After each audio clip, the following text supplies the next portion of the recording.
Welcome to Car Shopping Questions and Answers. My mission, if you don't know me, is to show you how to pay less for every car you get.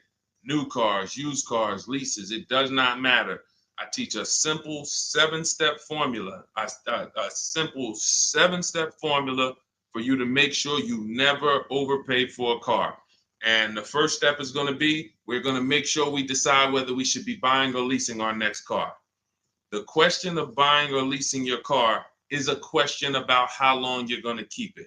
The second thing we do is make sure any car we have right now, we have to get the most money we can for it. That is a big deal. You cannot focus on the car you're buying without focusing on maximizing the value of the car you have right now. If that car was worth 8, but somebody talked you into taking 6, you lost 2,000. So we call that an equity assessment. Then we do something called deal focused budgeting to make sure we know what a great deal should look like. Then we make sure the car we're looking for, we go test drive it. We make sure it's a great car, do some very simple 5-minute research on it on Google. Then we move into step 5, which is getting 5 offers on every car. And then we move into paperwork. Then we take delivery. 99% of that is done from home. And that's why everything we teach is called Cars from Home. In fact, everything we'll be talking about is out my new book. It's a digital book called Cars from Home. It's 5-star rated. You can Google it, and you can get your copy for 75% off in the comment section on YouTube, in my TikTok bio. You will not leave the broadcast. You'll still be able to hear us. And in my Instagram bio and Facebook, we have a link for you to get your copy. So our first question comes from hold on one second. We'll get into our first question. Keep typing your questions, y'all. So Dolan's gonna pull them all in. I just got a message that we're having a little trouble with Facebook here. So our first question though is gonna be from Vanity on TikTok. She says she wants to lease. She wants to do it in her business name though. Okay, great question. We'll get to that in 10 seconds. Hang on one second. Okay, we're on the right page. Boom. Let me see. Got my internet connection. Thursday live. Let's go. While I'm doing this, you should be typing your questions. If you're looking for a new car, if you're looking for a used car, whatever you're looking for, Deshone, I don't even know what should I be looking for. You should be typing those questions to make sure that we can get them answered while we're on here. So let me just make sure. Live. Boom. All right, let's try Facebook again. Facebook might be giving us some trouble, but we don't like to leave anybody out. So let's go. Let's see if we go. All right, looks like Facebook is freezing. All right. I don't think we're going to be able to get around this right now. Broadcast failed. Okay, so we'll focus on YouTube. We'll focus on TikTok. And we'll focus on Instagram for now. We'll figure out Facebook later. Okay. So, and that's a good question. We'll talk about that 50,000 mile a year. That'll be the next question, Dolan. All right. So, Vanity, you want to lease. Let's talk about who leasing is for. Matter of fact, no, you already know you want to lease. So let's focus on what you talked about, want to put it in your business name. So I used to work for Mercedes. Some of you may know that. I used to work for Mercedes for 5 years. I worked for General Motors for 5 years. That's where I started my career. And then I went to Mercedes. I worked there for 5 years. Now, we had a lot of people getting cars in their business name, realtors, people who use the car for business. And then you had commercial leases. Then you had people who did like big business. They were putting cars in their business name and they needed commercial financing. General contractors, electricians, things of that nature. Most people, that's not going to be you. You're like the realtor. You are using your car and you're trying to see, well, can I put it in an LLC? Now, here's the problem that you need to make sure this is not you. We've never seen a day where anyone can come on and make a video, and if that video scratches the people's ear, if it's like, oh, that sounds like something I want to hear, then it could do well, and it could be totally wrong. So we have people telling people you can put cars in your business name. but the car is not going to be used for business. And here's the problem. When the IRS comes to audit you, they're not going to be around. So what you need to make sure of is if you are putting your car in your business name, you're actually using it for business. If you go and you get a couple hundred or a couple $1,000s a year in write-offs because the car is in your business name, and then you're audited and they ask you, well, what do you do with the car? And you tell them, well, I deliver cakes to my customers. I have a home business, but I deliver. Okay, great. Okay, that passes the test. Talk to your accountant. Talk to your accountant about this because I'm not an accountant. But if you are a teacher and you're buying a car in your business name and you have this LLC that you haven't really kind of decided what your business plan is, but yet you're writing off mileage or writing off payments or maintenance on your car, you have nothing to prove when they come and audit you. And you're not going to be able to say, well, I saw people. So it's just going to be a bad look. It's going to be very bad for you. So let's prevent that by just making sure that if you're going to buy a car in your business name, you'll be using it for business. That's very simple. And if that's the case, then everything's easy. I didn't even know people were going to put the car in their business name until the deal was done. Most times, like, the realtors, the thing, people would just be like, okay, I'm going to put it in my LLC. Perfect. So what would happen is instead of a normal credit application, you do a business credit application and you be the personal guarantor. Now, some people may tell you, again, there's tons of videos out there. Oh, you can put a car in your business name. You don't have to guarantee it. I don't teach that stuff. I've dealt with people who had fleets of vehicles that could not get a car in their business name without personally guaranteeing it. They had 10, 15 cars.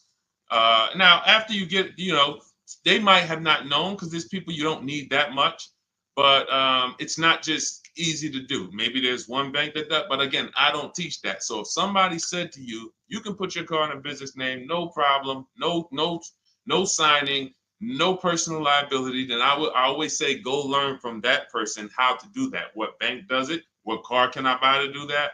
But the majority of people you're going to see are putting cars in their business name because they're using it for their job or they have a company, and that's it. Buy your car, learn to get your car to pay the best price for it, and then when they ask, whose name are you putting it in? You're putting it in your LLC's name. Super simple. It's not a hard thing to do.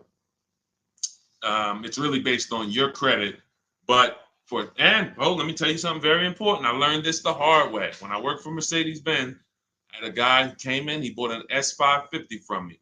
And he said, putting in his business name, all good. Now we get to the point where he calls me maybe a couple weeks after, and he says, hey, did the finance manager put the car in my business name? I said, yeah, absolutely. He said, it's still showing on my personal credit. I said, really?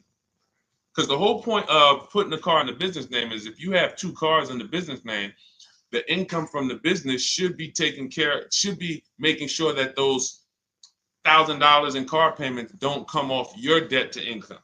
Don't come from your when you go and apply for new credit. If they see, wait, you got all these car payments, we're not giving you any more credit. That's the purpose, is they should not show because they're under the business.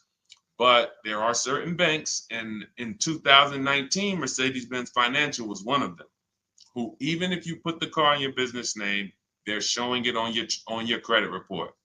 And again, that wasn't a happy day for me, but the finance manager didn't know either. So it wasn't even like, it was like, so I've been telling everybody since then, if your goal is to put your car in your business name so it doesn't show on your personal credit, make sure you talk to a finance manager that works in that brand and you make sure that it is not going to show, because sometimes it does. Great question. Go ahead, Dolan. I see we got a lot more questions coming in, so let's keep it moving. What's going on, Alex Rios? Good to see you, bro. Yeah, good to see you. Vicky, good to see you, Anthony Lewis. This is from TikTok. What's the best way to buy a Tesla? So you can't negotiate a price on a new Tesla. It's one price. You're going to order the vehicle. You don't have to worry about overpaying for the vehicle. Here's what you do need to concern yourself with. How are you going to acquire it? Are you paying cash? If you're paying cash, then there's no negotiation. You go, you drop your check, no problem. If you're leasing it, you need to make sure that you're not overpaying for the lease. We have something we could see. All right, let's get into the meat and potatoes of paying less than everyone and making sure we don't actually overpay for anything. We have something, the 1% lease rule has been around forever. That means if I'm looking at a $40,000 car, when I shop, if I get a payment under $400 with no money out of pocket, it's a steal. In my book, I call that the steal. We have 3 different types of lease outcomes. The steal is 1% or less. The deal is between 1% and 1.5. Time to chill is over 1.5. So, because I saw these people signing terrible lease deals. If you look at your payment, divide it into the MSRP, take your down payment out of it. You got to put your down payment back into, you got to do some math to say, all right, what would it have been if I didn't put that 3,000 down, that 5,000 down, and you just do like a sign and drive? If you divide that payment into the MSRP and it's over 1.5%, there's no value there for 12,000 miles per year. We adjusted. We got 15,000. Jen just got it. She just got her 18,000 mile a year lease because we do high mileage leases. That as long as we still have a great deal, there's nothing wrong with, oh, I shopped my best offer. It was 1.1 or it was 1.2 or it was 1, and then I adjusted the mileage, and now it, it's higher, but still it's a deal because you have to have a deal before you adjust your mileage. But if you do that and your payment's over 1.5%, there's no value in leasing that vehicle. You're paying too much money for a vehicle you're giving back. Say, what's up, Parth Patel? Good to see you. Same thing with 4-year leases. Add up all the payments. You'll see. I had to create these boundaries because people didn't know they're overpaying. People didn't know why. It's too much money for a vehicle you're not going to own. Leasing is a value play. It's okay, if I'm going to spend $400 a month, what's the most vehicle I can drive for $400 a month? Well, some people for $400 a month, they're driving a $30,000 vehicle. Some people for $400 a month, they're driving a $40,000 vehicle. Some people for $400, they're driving a $50,000 vehicle. There are people who, the better lease value you get, the more value you have. It's just, leasing is a value play. So when you add up all these payments, that's what you need. So that's what you need to concern yourself with if you're going to lease the Tesla. And if you're going to finance it, then you need to make sure that you are doing what we call the bank bidding war. I teach this in my book. If you want a copy of my book, you won't pay the $97 price. We have a book launch offer. It's 75% off. You can get your copy in the comment section on TikTok, on YouTube, or in my TikTok bios, or in my Instagram bio. It'll be in your inbox in literally 2 seconds. In fact, as soon as you pay, on that thank you page, you get 2 very important things. One is the link to open the book. I also email you a copy. And then I tell you, screenshot that page so that you can have the support email. I also have the support email for my team on the screen here on YouTube. This is only for book deliveries. Do not write us with questions. We have, this is how we help people. We have our boundaries of how we help people. I don't take questions from email. That is to make sure you get your book, just in case you type your email wrong. But in there, I teach something called the bank bidding war. So the bank bidding war is when we make banks and lenders compete for our loan. Rates are high right now. Even when rates are low, though, you should be making, you know how many banks and credit unions want to compete for your loan, but you're not giving them a chance? What's up, Jakara? You're not giving them a chance? There's tons of banks around us, online banks, credit unions, and you're just only going to Navy Federal, or you're just only going to the dealership. If you save 1 point on it, if you buy that Tesla and you save 1 point on your interest rate, that could be over $1,000. If you overpay, depending on your loan, if you're going like $50,000, 2 points could be $3,000, $4,000. So we take, in order for you to get a great deal, remember this, and then we'll pull up the next question. In order for you to get a great deal, I'm gonna make this very simple for you. You have to know that there are 3 transactions to every car deal. Not every, but if you have a car to replace, when you trade a car to a dealership, that's 1 transaction. That's why there are companies out here that want to buy cars. They don't even sell cars. They just want to buy them. They're wholesalers, and then we have companies that want to buy cars. They don't care if you buy a car from them. They just, hey, can we buy your old car? That's one transaction. Then there are banks who want to lend to you. They don't sell cars. Hey, if we could just, can we just get in on your loan? Will you give us a chance to? That's another transaction. And then buying your car from someone, that's a third transaction. So in order for you, so when you say, all right, I need to make sure I guarantee I got the best deal, then you need to start doing what we do, which is understand there's 3 transactions and bid each one out. You can't negotiate your way to a great deal, but you can bid your way to a great deal. We get tons of bids when we're selling our cars. People who come, look at our car, looks great. They go to the accounting department, write a check. Here you go. Enjoy. Then we bid out our bank, our loan. Hey, and they allow you to do this. The dealers don't want you to know this. The banks don't even want you to know this. The banks really don't want you to know this. They allow you to bid out your loan. You can have 15, 20 lenders within a certain period of time. We do it. It takes us 2 days. Once you get your car, you can have multiple lenders access your credit and give you loan offers. Multiple lenders. That doesn't mean you go to dealership to dealership to dealership and let them all run your credit. That's not rate shopping. That's car shopping. That when they look at your credit report, they're like, okay, this person's going to every dealership they can and just letting everybody run their credit. That'll drop your credit. But finding a car, locking it up, in your case, it's going to be a Tesla, if that's where you go, and then coming home and saying, okay, now let me let Chase run this. Now let me let community credit unions get a shot at it. Now let me let Navy Federal. And hey, now let me let Lightstream. And I have resources I recommend in my bank. In my book. No one pays me. None of these companies pay me. I hold myself to being a journalist in the purest sense. No one's paying me to get mentioned. This is who we use. This is who I use. So we have to know who these companies are and give them a shot at our business. And then we see, then the dealer might have 13 more banks. Then some people would say, oh, I don't let dealers run my credit. Well, you don't realize something. Dealers have tons of leverage with banks. Dealers can call because they give banks millions of dollars in loans a month. So they can call if they're trying to beat a rate. If you come in, hey, this is my rate, 6.2. Oh, listen, I need to beat this rate. The problem is when you go and let them be your first offer. So when you get your Tesla, if that's what you decide to do, you need to make sure if you have an old car, you're bidding that out. CarMax, Driveway, Carvana, Kelly's Blue Book Instant Cash Offer, AutoNation, and Car Gurus, 6 offers in 20 minutes.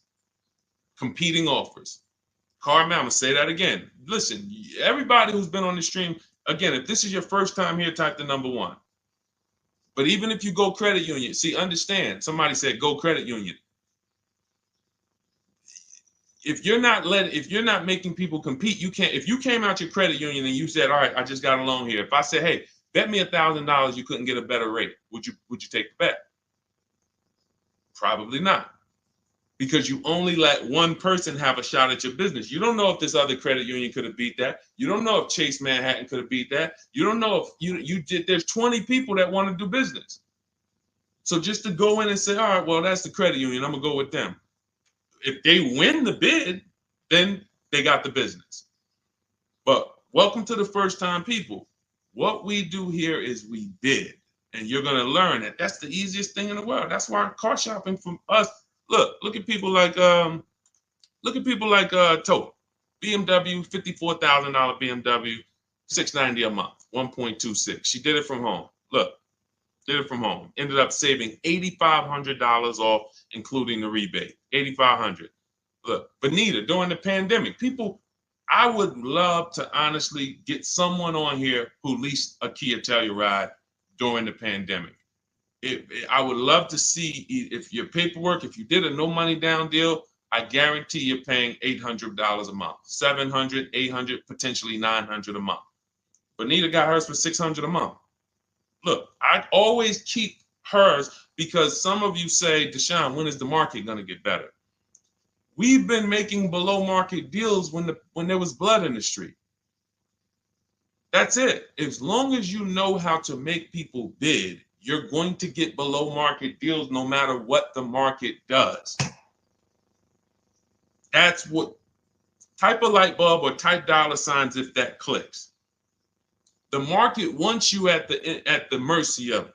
The market wants you thinking, well, all right, I think I'm gonna go in, Labor Day. All right, I know the holidays are coming up. That's marketing. They want showrooms full of people coming in thinking there's better deals this day, but there's not better deals. There's more competition for you. You have less room to negotiate when it's full, because the car sales people, when you start asking for too much money off, they're going to just escort you out because there's going to be a line of people behind you. Listen, Mr. Jones, hey, I'd love to do business with you, but we got people walking out the showroom. It's it's a busy day. We don't have enough salespeople. This is the best offer. It's less leverage when you go in there on a weekend. It's less leverage when you go in and the place is full. It's all perception. They're ringing bells. Ding, ding, ding, ding, ding, ding. You're like, okay, everybody's buying a car. I don't want to leave here without a car. That all works against you. That's why it's not about the market. It's about you understanding that I can get great deals today when I learn to make people bid while I sit at home. And that's what I want you to get in my book, Cars from Home. It's a digital book. The reason it's a digital book is because I updated Vroom went out of business earlier this year. Had to update the book. Had I mailed you a copy of that would be irrelevant. But as soon as something happens, we go into the master file, update it. You got the new book. Vroom's gone, and you never even knew Vroom was there if you just got it. That's the whole point. Now you can get your copy. You can pull up the next question, Dolan. YouTube, I have a link for you. It's only good for 30 minutes, though. I'm not putting the welcome offer out there indefinitely because I'm incentivizing you to take action. The book is normally $97, worth every dime and more. That book is going to be one of the most valuable books to your bank account you ever bought. But as part of our welcome offer, you can get it for $97. You can get it for 75% off in my TikTok bio, in my Instagram bio. Go there now, get your copy, come back to the stream. Make sure you save the thank you page because that's where your book is. I'll email you a copy as well. And that's where the support email is, just in case you look in 10 minutes and that book's not there. It's usually because there's a typo in your email, but you'll have the support email so my team can get it for you. Okay, go ahead, Dolan. Shoot the next question up, brother. Okay. And could everybody who's enjoying the broadcast share this with one person? I appreciate you. Gail from YouTube, how are you? Should age be a factor if you lease or finance? That's a great question. Oh, she's 70 years young. No, it's only a matter of how many years you're keeping the car. I'll give you an example. Felicia came in she started working with us, pandemic. I might have a picture of her BMW she got. She never thought she could afford a BMW because who knows how every $5,000 on a car loan is about how much per month.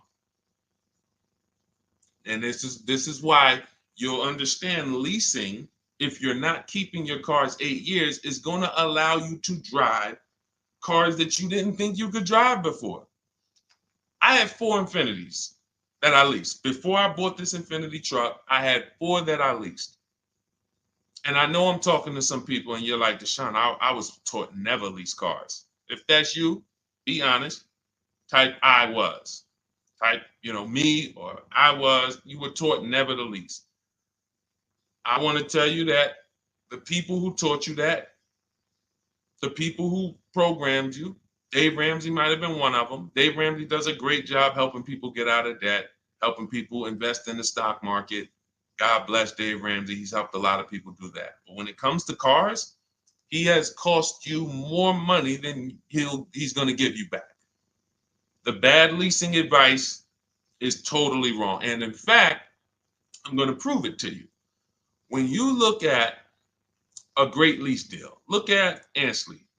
Ansley gets a 2024 QX60 Infinity $58,000 truck. He's paying $554 a month. Every $5,000 on a car loan is about $100 a month. So when you walk into a car dealership and you're shopping, you're looking at a used car, you're looking at a new, when you see $10,000, you should think to yourself $200 a month. You see, oh, I see you asking 25 grand for that. You should think $500 a month. Oh, that's a $50,000 vehicle, $1,000 a month. Because here's why that thinking will protect you, because that's based on a 5-year loan. The max I'll ever recommend you go is on the 6 years. You can go 6 years. But anything longer than that, now you're in the 40-year mortgage category. What do you mean 40-year mortgage? Who didn't know that there were 40-year mortgages available? I'll do you one better. Did you know there's 50-year mortgages available? Did you know that? Who right now would sign up for a 50-year mortgage? Anybody? We got a bunch of smart people on here. Anybody signing up for a 50-year mortgage? No? Okay, I didn't think so. So when you go in and you see $1,000 car and you say, all right, every 5,000 is $100 a month. That's gonna cost me about $1,000. If you go in there like a lot of people do, and this is again, look, I gotta break the bad news to you. I know that some people like Deshone, I don't like bad news, and you're not gonna like what we do here. That's just it. But here's the thing: I don't leave you there. I give you the bad news to try to show you how much money you're losing, so that you can actually snap into it and get serious about this and start winning the way we win. If I just come to you and say, you're doing so good, your car deals are just so good, that used car you bought, man, you really paid a great price for it. You really got a quality car. You got a below market deal, but let me help you do better. You'd be like, no, I'm actually doing good. I have to come to you and let you know that if you don't know the new price of the used car you bought, you don't know how much it was when it was new. How do you know how much discount you saving? All of these things that is like bad news first, that's what we got to do. So when you say if you don't know that every 5,000 is $100 a month, here's what you do. You go into the dealership and you say, all right, you look at the same $50,000 car that should register at about 1,000, and you say something like this. Could you get that to like 700, something like that? Okay, how much money could you put down? I could probably put down like 10. Okay, even if you put down 10. Now that should, in your mind, if you went from that 50,000 to 40, you should be like, okay, well, even if I put 10 down, I'm still going to be around 800. But here's what they're going to do. They're going to put you into a loan that's so long, you're not going to even realize it. And I've had people come to me with cars and they're like, D, man, I think I'm ready to switch this car, man, but the dealer telling me I can't get out of it. I said, all right, how much you paying? All right, payment's not too bad. All right, you know how many years, how long is the loan? Oh man, I ain't even asked. Okay. You already telling me where we're going. This is gonna be bad. Man, you in a 96-month loan. You in an 84-month loan. That's what not having these things in mind becomes. So going back to Ashley here, if he walked in to get that same 2024 Infinity that he just leased for $554 a month with, look, first month's down, first month payment, he gave him $554, drove off in an almost $60,000 car. That would be $1,200 a month almost. $1,200 a month. I told you, 4 leases I had. Just Infinities. I had a G62 and then I had a Jeep Grand Cherokee as well. But 4 Infinity leases, these were $40,000 cars I was driving for under $400 a month. Cars that would normally cost, cars that people are out here paying $700, $800, $900 a month for. Because they believe the never lease a car lie. They believe, oh, leasing is renting. Okay, well, I'll be renting for 3 years and then I'm gonna go and switch it up, do something else, keep all this money in my household. You go ahead and do that. Oh man, the car broke down. Man, yeah, man, it's 5 years old. Now, oh, you don't have a warranty? Nah, the warranty just expired. All right, man, listen. You go ahead and do that. That's why I say to people who you believe they owe you money. Just learning about deal structure, you'll be like, that's why I tell you, you can't get a great deal if you should have leased what you bought. So, Gail, to answer your question, no, has nothing to do with age, has everything to do with you asking the first question in my book, the most important question, which is, how many years am I going to keep this next car? That's the question you ask yourself. If y'all are enjoying what you're seeing on TikTok, could y'all keep tapping the screen, run those likes up? Can we get those likes over 1,000, 2,000? Let's just run the likes up if you're enjoying what you're hearing. That's the issue. You always ask yourself, this is the question you ask yourself, all of you who are car shopping right now, how many years am I keeping the next vehicle? And if it's 8 or more, then you're going to shop for a below market purchase, new or used, depending on your budget. If it's less than 8, if you're like, I'm honest, man, I don't think I'm going to keep this thing 8 years. You should be shopping for a below market lease, and it's not even close. It's not even close. All right? Doesn't have anything to do with your age, Gail. Go ahead, Dolan, shoot the next one up. All right. Great questions today. Keep typing your questions, y'all. We'll get to as many as we can before the stream ends. All right. This one's from YouTube. I drive up to 50,000 miles a year for gig work. I would like to lease. Here's the problem. High mileage leases are a thing. So we get a chance to dispel a myth right now, which is, oh, that leasing, they limit you on mileage. You choose your mileage. Most vehicles will write you a lease contract up to 30,000 miles per year. And I learned this when I was a manager at Hyundai for 6 weeks. It was a rough dealership. It was on the highway. People were fighting in the back, drugs in the back. It was rough. So 6 weeks I was there, and then I was like, all right, this ain't for me. But in that time, I learned something that I had never learned before, being with GM and with Mercedes. Person comes in, they drop off their lease, and they're like, I go in, we got to get the mileage off the car. And I see it's like 72,000 miles on the car. And I said, wait a minute, hold on. You lease this? He said, yeah, I always lease, because every time I used to buy my cars, I come back 3 years, 4 years, I always had tons of negative equity. I had to write a big check or roll that over, which I know because this is what I was doing with my clients. Every single car, hey, you got like $8,000 negative equity. You got to roll that over. But once I saw how he was doing it, I said, wait, hold on. I looked at his contract. He was only paying like $175 more a month than the normal lease rate. Literally $175 more per month. He gets 25,000 miles a year. And I'm like, this is great. Because $175 per month more times 3 years is much less than if he brought that car back and had to write a $12,000 had $12,000 in negative equity, which a lot of you high mileage drivers continue to have. You have the worst negative equity more than anyone. Normal drivers who buy, but they should be leasing, they're going to have $5,000-10,000 in negative equity. High mileage drivers, you guys could have 10 to 15, 18,000 because you're depreciating the value of your cars. Your car's value is like this, but your loan is just moving very slow. So that's when I started telling people about high mileage leases. Now, I haven't, in your particular case, what I would probably recommend, I have 2 high mileage strategies in my book for short-term people. One is a high mileage lease. One is something I call two cars, one payment. 2 cars, one payment is I'm going to buy my first car, or you may own a car now, and you're going to pay that car off.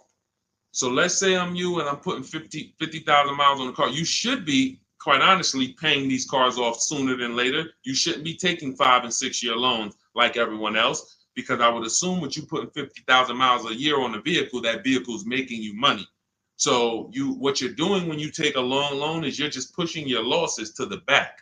Instead of taking a shorter loan, like a 3-year loan, max 4, and then saying, okay, I'm going to drive 50,000 miles per year, 200,000 miles, I'm coming in, I'm going to turn this vehicle, and I'm going to have it paid off, though. What you're doing is say, all right, I want a lower payment. Instead of a 4-year payment for, $650, $700, I'm going to take a 6-year payment for $400. So what you're doing, you think you're winning, but you're actually losing, because it's like that extra $250, $300 a month you're making is actually not profit. You're just you're pushing your losses to the back, because when you come back in 4 years and that vehicle has 200,000 miles on it, it's going to be worthless, but your loan is going to be like 17 grand still. You're going to owe so much more money, and you're like, wow, what do I do with this now? You have to roll it over. So the solution would be to take a shorter loan, take a shorter loan, and then turn the cars when you're ready to. They're paid off though. So it's a couple years old, it might be worth 5 grand, 7 grand. So now instead of you actually having negative equity, taking losses in the back end, pushing that loss to your next vehicle because you're rolling it over, you actually have an asset now, 5 grand, 6 grand, 8, that you can use towards your next car. But it's all about knowing I'm going to take less profit per month. I'm not going to take the most profit per month and think that I'm going to be able to do this. So now, if you say, if the 2 cars, 1 payment strategy is, you would actually pay off 1 car and then you lease a nice car. So you maybe lease, once my first car is paid off, it has 2, and that first car needs to be something that is known for going 300,000 miles. Literally, very, very important. That first car, you need to, it's Honda, Toyota, something that you can look at the records and say, yeah, these cars go 300,000. Because once you actually get that 300,000 on that car, you still may want to keep it, because it's highway mileage. It's highway mileage. So I'm gonna have my car that I put my mileage on. I'll put maybe 25,000 on that Honda a year, or even 30,000, and then I'll have my lease that I lease for like 15,000 miles a year, or 20,000 miles a year. And then I got my nice car I switch every 3 years, and I got my lease car. I got my mileage car to balance it out. That's 2 cars. You're always gonna have 1 payment. So that's really 2 strategies for you to consider: buying a car, taking out a short loan, switching the car every 4 years or so, and not leasing. Just literally run the miles up, make your money on it, come back, do it again. But do not buy these cars and put 5 and 6 and 7 year loans on them at all. That's what most people are doing, by the way. All right. Go ahead, Dolan. Great question. Great question. I love this stuff, man. I love this stuff. Kino, I see you. Armando Lara, if you're enjoying the stream, type $signs. If you're enjoying the stream, type $signs. $signs. I already know this stuff. I already know this stuff. I need you to know it. I need you paying, I need you confident in your deal. All right. TDA Tastemaker from Instagram. If I have a car in my possession, but I defaulted on my loan, but I still have the car, what's the best way to get my title? I don't know. You're not paying the loan, you defaulted on it, and you're trying to get the title. No way. There's no way. They're not going to release the title until it's paid off. Got to figure out a way to pay or sell. I don't even know. Can you sell it? Depends on where you are. How far behind are you? We can try to get out of that car, go into something less expensive. I would try to sell the car. I would go on CarMax, Driveway, Carvana, KBB Instant Cash Offer, AutoNation, like Car Gurus. Get my 6 offers, see if you can sell it. Go into something less expensive, because that repo is going to follow you. So what's happening is this is baggage. This is why I need you to either fix your credit over the next couple years. You can follow Shonda Martin. Y'all know I recommend her all the time. She's just like me, but she does credit. She'll get on, tons of hours of information. She helped me, just little tips she helped me. I went like another 50 points on my credit score, just stuff I didn't understand, because I don't study credit. You know what I mean? I'm not an expert in credit. Even though credit involved, think about that. Credit is a big part of what I teach. But I don't go into credit because that's its own subject. So Dave Ramsey would be like, hey, well, a lot of my people are buying cars. I guess I'll talk about that too. No, let the experts talk about that. You go find the experts and bring them to your people. So I always say, I don't talk credit, follow the experts. But when there's negative equity and bad credit affect your car deals. So the mission is, how do I make deals without negative equity? You got to know the cause. You should be leasing, but you keep buying. You should be shopping for below market leases, paying cents on the dollar, but you keep buying. Second cause, the second thing affects your deal is bad credit. So we got to make sure that we are working on our credit, and until your credit is fixed, you should be driving something inexpensive. Get the least expensive car you could afford. I mean, that'll Facebook Marketplace, drop $2,000, $3,000, $4,000. Find someone who's an owner. You want to find someone. I picked up a car because I work from home. We have another car. We got the Infinity truck. I picked up a car from a grandfather. He was 98 years old, and he owned it for 10 years, and it had 70,000 miles on it. It was an '08. I said, listen, how much? He said, $3,700. I said, all right, let's go. It's a great deal, and it's just my point A to point B car. Why do I need a car that I'm going to tie up a bunch of money in to go? I drive that car 1,000. If I drive that car 100 miles a month, 200 miles a month, that's a lot. You have to know, and I call this in my book, the SMART strategy. It's called saving money at the right time. If your credit is not right, you don't need to go out and try to flex. You need to be trying to get something inexpensive. Oh, but they're going, man, I can't pull up like this. Then you go ahead and be financially foolish. Go ahead, pay 19%. Go get the Dodge Charger you want and pay 20% on it. And you're gonna overpay for the car. Go ahead, do that. But don't say I told you to do that. So what I'm doing is I'm getting an inexpensive car that I'll find on Facebook Marketplace that an owner has had in their driveway. They know everything about it. Pick it up for a couple grand. Don't buy from these dealers who pose as owners who just got the cars from auction. You ask them, hey, how long you had it? Hey, what happened? They don't know anything about it because they just got it. And I'm getting an inexpensive car until my credit is established. And what I would be doing is literally driving that car for 18 months or 2 years, getting my credit right, and then I'm going to lease something brand new. And be like, Dad, so you just went from that car to pulling up with something brand new? How you do that? I had a plan. That's how we do. So all of this, everything I'm teaching is out my new book. It's called Cars from Home, 7 Steps to Saving Time, Money, and Avoiding Dealerships. It's normally $97. You can Google it. It's 5-star rated. I think we have, how many ratings do we have now? I think we have, thank you to everyone who's reviewed the book, who's rated it. I appreciate it. 58 ratings. Appreciate it. You can read what people say about it. You can see how they've used it. You can see everything. So you won't pay the normal $97 price. If you go to my TikTok bio, as long as you get there before that timer hits 0. If you went to that page and that timer started clicking, once it's 0, it goes back to $97. You won't get the 75% off. So go back, get your book, and then you can come back to the stream. But make sure when you get your book, you save the thank you page so you can have the support email just in case your book doesn't hit, you usually type your email wrong, you type in too fast. We'll make sure you get it. And then on YouTube and Instagram, you go to my bio, get your copy. YouTube and Facebook, we have a comment for you in the link. We have a link for you in the comments. Next question, Dolan. Go ahead, man.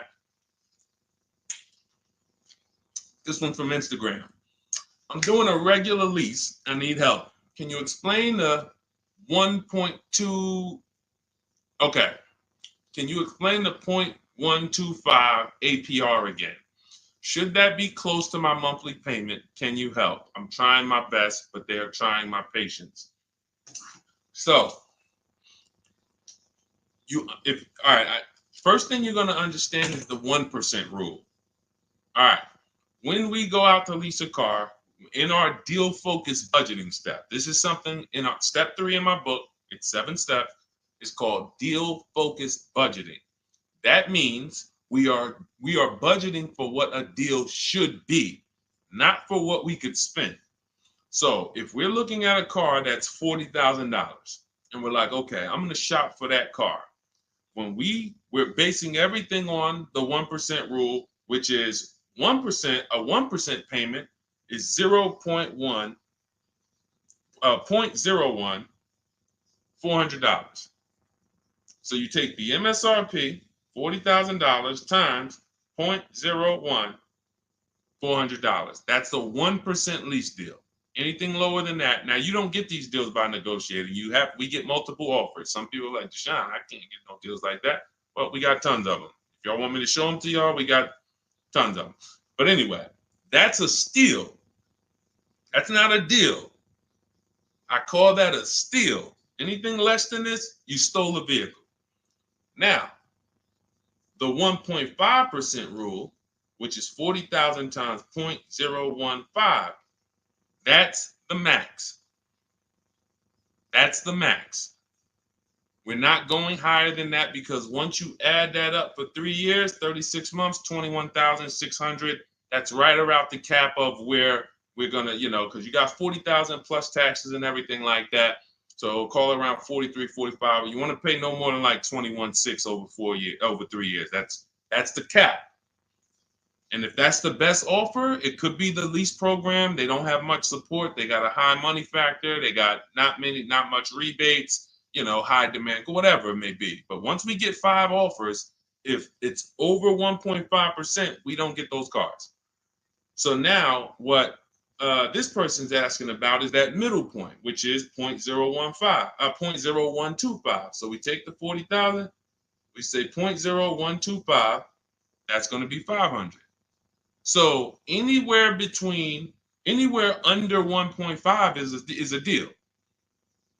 Anywhere under 1.5 is a deal. The lower it is, the better it is, the more value it is. But the lower it is, how does it get lower? You're not negotiating it lower. You're getting once you see all your offers, if your offers, and again, I don't know your name because it's not on here, but if your offers aren't $175 to $200 a month difference, then you didn't shop right. When you're looking at those 5 offers, thank you. I see everybody sending gifts on TikTok. I appreciate it. I forgot. And can y'all double tap the screen? Just get those. Can we get to 1,000 likes on here? Can we get to 1,000 likes on here? Can we double tap? Can we just keep tapping the screen? If y'all enjoying y'all spending time with us, can y'all help us get to 1,000 likes? Appreciate y'all. So this is where this is a midpoint. But here's what you don't do. You do not go into the, y'all done flew. Y'all about to fly past 1,000. Look, on 10 seconds. Shout out to TikTok. Appreciate y'all. All right, so you don't go in a dealership and say, oh, well, get me to this. I want to be at 1.25. I want to be at 1.5. No, you don't do that. Because here's the thing. Ansley, he got a 1% lease deal on this Infiniti. Look, Jen on her Subaru.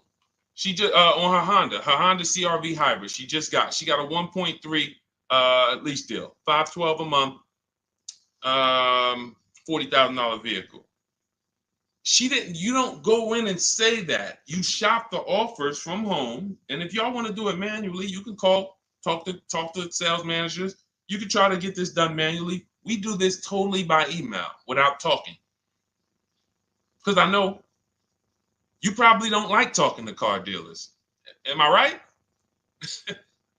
Would I be right by assuming that? So she didn't know that her lease was going to end up at 1.3 when she shopped. Ansley didn't know it was going to be 1%. Look, Kimberly got a Maserati. Let's go to some luxury vehicles, because sometimes people think, oh, well, remember, I worked for Mercedes before I came and started teaching. So the formulas are the same, whether it's a Bentley, whether it's a Rolls Royce, the formulas and the principles don't change of multiple offers. Look, Kimberly gets a Maserati. She's paying, it was a $91,000 vehicle, 92 almost. She's paying $944 a month for it. It's a Maserati Grecal Modena, $92,000 vehicle. She's paying $944 a month for it. She didn't know that she was going to save $20,000 off. This is the other post. Look, she didn't know they were going to knock $20,000 off the selling price. You don't know that. You come in, you trust the process, you get the multiple offers, and then you look at the best offer.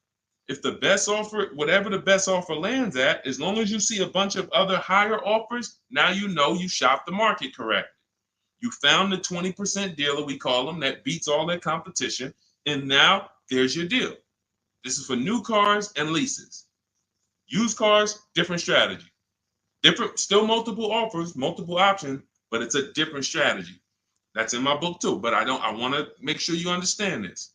That is how you do it. The 1.2%, 1.25 is just a middle ground, but when you shop your offers, just make sure they're all under 1.5 and then pick the best one. If the best offers is over 1.5, you got 1.6, 1.7, 1.9. That's a bad lease program. That means there's no support there. As long as you see a spread, if there's no, like, man, all of these offers are over 1.5, it's a bad lease program. High interest rate, probably terrible residual, no rebates, no incentives. That dealer who's the lowest is discounting the car. It's not their fault. They can't help the lease program. So the better you get, the better the lease program is. When you shop, you'll be closer to 1. The tighter the lease program is, when you shop, you'll be closer to 1.5. But as long as you're under 1.5, it's great value, much better than buying, paying cents on the dollars.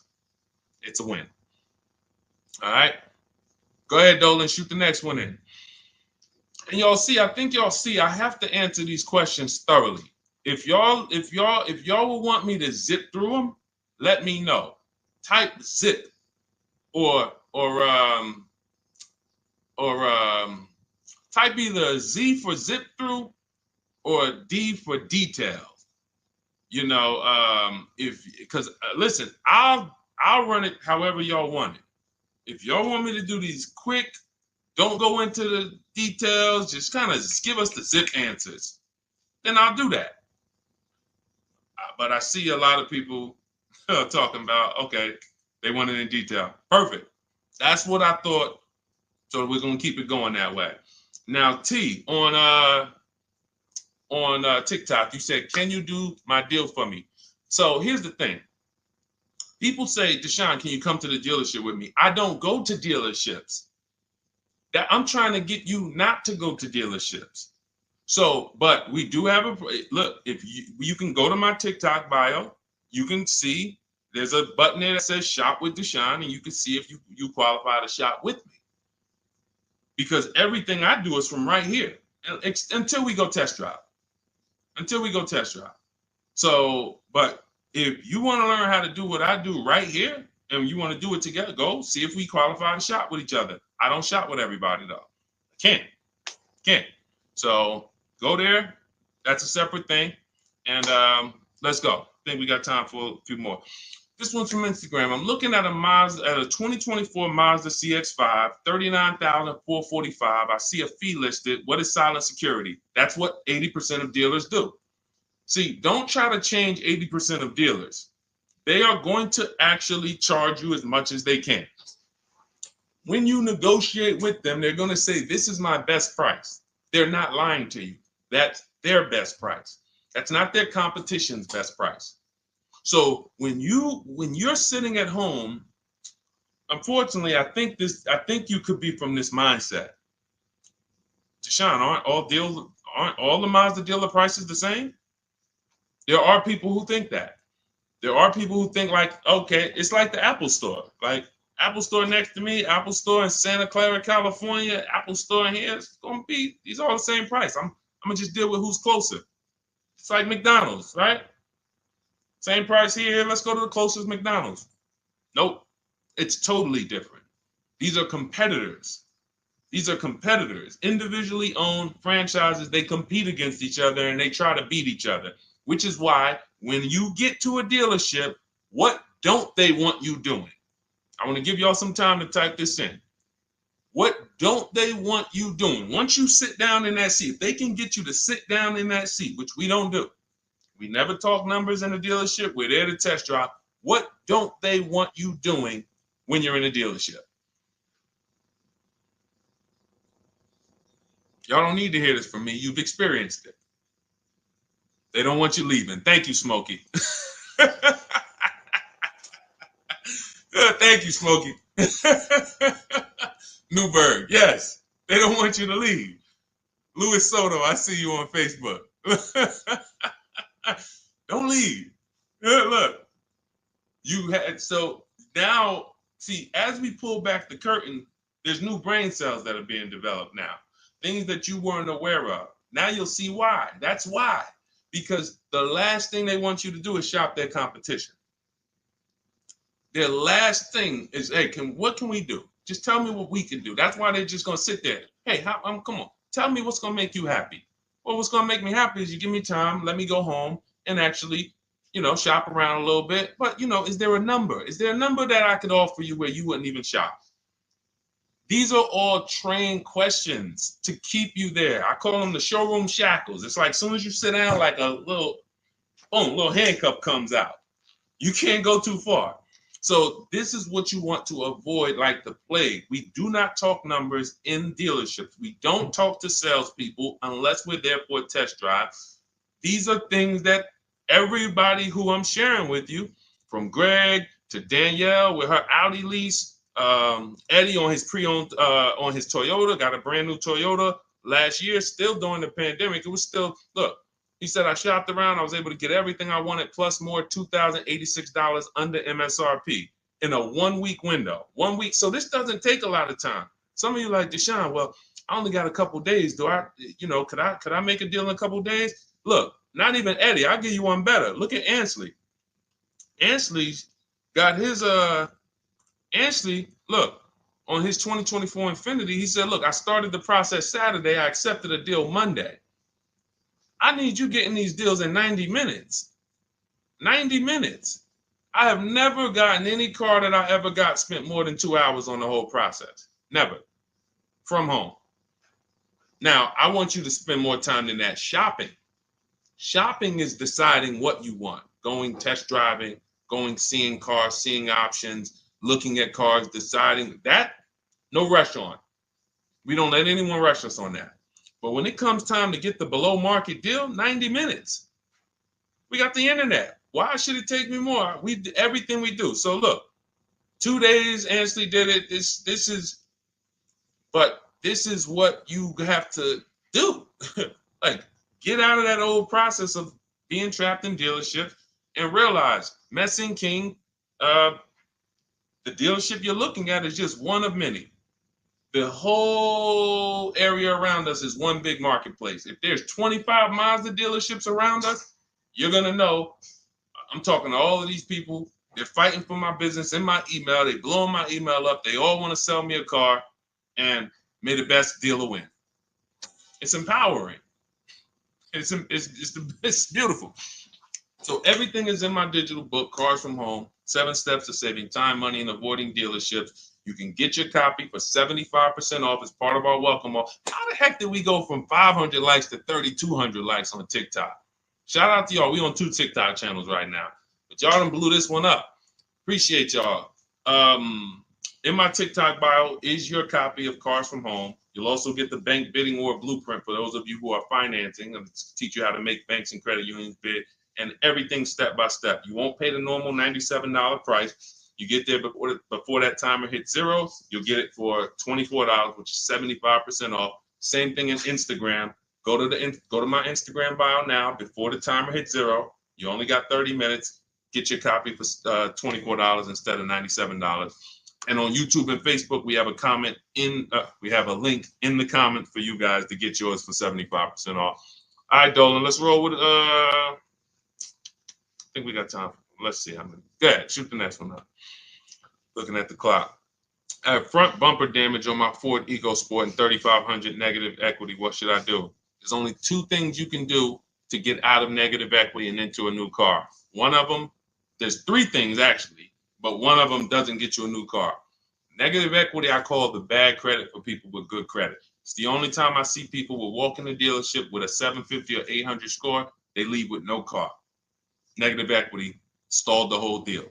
So what you want to do is you get your bids, Young King, you get your bids from these companies, CarMax. This will take you 20 minutes. This is step 2 in my book, the equity assessment. We need to know what the real equity is, what the real negative equity is, and we don't do that based on an algorithm typing in 2,000 this, and then in 5 seconds This says, oh, your vehicle's worth this. Now go fight for it. No, we get offers. So you're going to go to CarMax, Driveway, Carvana, Kelly Blue Book, Instant Cash Offer, Car Gurus, and Auto Nation. You get those 6 offers. Now, the best thing for you to do is to close the gap and pay the difference. So whatever your highest offer is, if you have the money, I will pay the difference, because none of those higher offers are going to be as good as no dealer is going to be able to get close to your highest offer over there. Now, a thing for you is if all your offers are under 10 grand, you can list that car on Facebook Marketplace. I would sell it privately if the offers are around 10. Once you get to like a $12,000 car on Facebook Marketplace, you're really limiting your options because people need loans. So not too many people can come in and stroke a check for 10, 12 grand. So your buying pool is going to be limited. But I would go that route, because if they come in and they pay you $2,000 more privately, now you might only have to come up with $1,000 or $1,500 to close the gap. I would prefer you to do that, because then you get to do a clean deal. You get to go shop for a car, or when you're shopping for your car, once you get it, you're selling your old car to this buyer, and your deal is clean. You don't have to roll any baggage over. Now, if you can't pay the difference, you now have to bring baggage over. And unfortunately, you have to do what we have a curse word here. We don't say it much. I don't like to use it. It's a curse word. It starts with a T. Does anybody know the word that we use? Something we don't do. We don't do. But you're going to have to do it if you can't pay the difference between the negative. Thank you, Ivan. Trade. Thank you. I love my people. Man, listen, man. I love the people who locked in. You could tell the people who just like, man, Deshone, listen, I hear you, bro. My money's important to me. I can't be out here on a stream with you and not be getting what you're saying. Like, my money means something to me. Correct. Trade. We don't trade, because again, you're not going to get the most you can get for your item trading it. You get the most doing what I told you to do over the last 90 seconds, which is putting it on the market, multiple offers, competing, blah, blah, blah, blah, blah. So if you have to trade, then what would happen is you would have to shop for your vehicle, get your best offer, and then once you get your best offer, you would have the used car manager look at your car and say, okay, we're going to roll that over. So, you know, if your best offer over here would have resulted in $3,500 in negative equity, when you get your best deal here, they're going to now, it's probably going to be $5 grand in negative equity, because they can't pay those prices that Carvana and Driveway and Auto Nation, they can't compete with that. So now here's what you also could do, which I hope you don't do. You can go into a dealership and just say, hey, can you trade me out of that into a new car? I want to lease or I want to buy something. And they'll pretend you won't even understand the numbers. They'll just be like, all right, what payment you want to be at? You won't understand how much negative equity you have. You won't even understand that. Yo, dad, y'all, how I end up with 6,000 negative equity from y'all? Oh, because you just let them merge the deal. You gave them 2 chances. So what we do is we shop for our new car, get our bids, or if we're looking at a used car, we use my multiple marketplace strategy in my book. We get our deal. We find our best used car. Once we lock it up, now we already know those prices. We know what our all-in price looks like, because whenever we get a price, we get it all in, taxes, everything in. And now it's like, all right, can you tell me how much you would pay me for my car? So now it's like, oh, okay. Now you can see, oh, it's 3,200 in negative equity. You need to see the numbers. You don't need to. I want you to see them so that no one can be pulling the wool over your eyes when it should have been 3,200 in negative equity, but they're going to turn it into 6 because you just came in and said, all right, y'all get me into a car. Just make the payment nice. So we always separate our transactions and bid them out, even if we have negative equity. That's not going to change. But in your particular case, if you have too much negative equity, you can't pay the difference. You lose the ability to bid out your car, which is a major part of what we do. We bid out our car so we can maximize that. If you can't pay the difference, you now have to trade, and one step of the bidding process you can't do, which is why I say stay out of negative equity. You should be going into a lease. It's no way. Only people who should be going from negative equity to another finance is if you had an emergency. which means like, okay, Deshone, I had a small car and my wife just had twins. Like, you know, I had a two-seater, I had a coupe. She's having twins. Now we need a bigger car. I was going to keep it 8 years. I was going to keep the car 8 years, pay it off, keep it, but now this doesn't work for me anymore. The next car you buy needs to be kept 8 years, because if you go from negative equity, go finance another car, not lease it, and then take out another 6-year loan, and then 3-4 years in, you're like, okay, I'm gonna switch again. Now more negative equity. Instead of 35, you're gonna be at like 7 or more.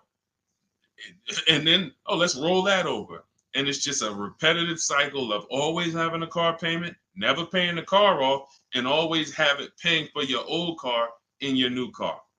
Negative equity, the devil to your car deals. The bad credit for people with good credit. Stay out of it. Learn the lease. All right, y'all. Listen, we just hit the hour mark. Great job. Thanks for everybody who tapped in. I hope you got a lot of value out of this. Again, some of you who are like, Deshone, I need the blueprint.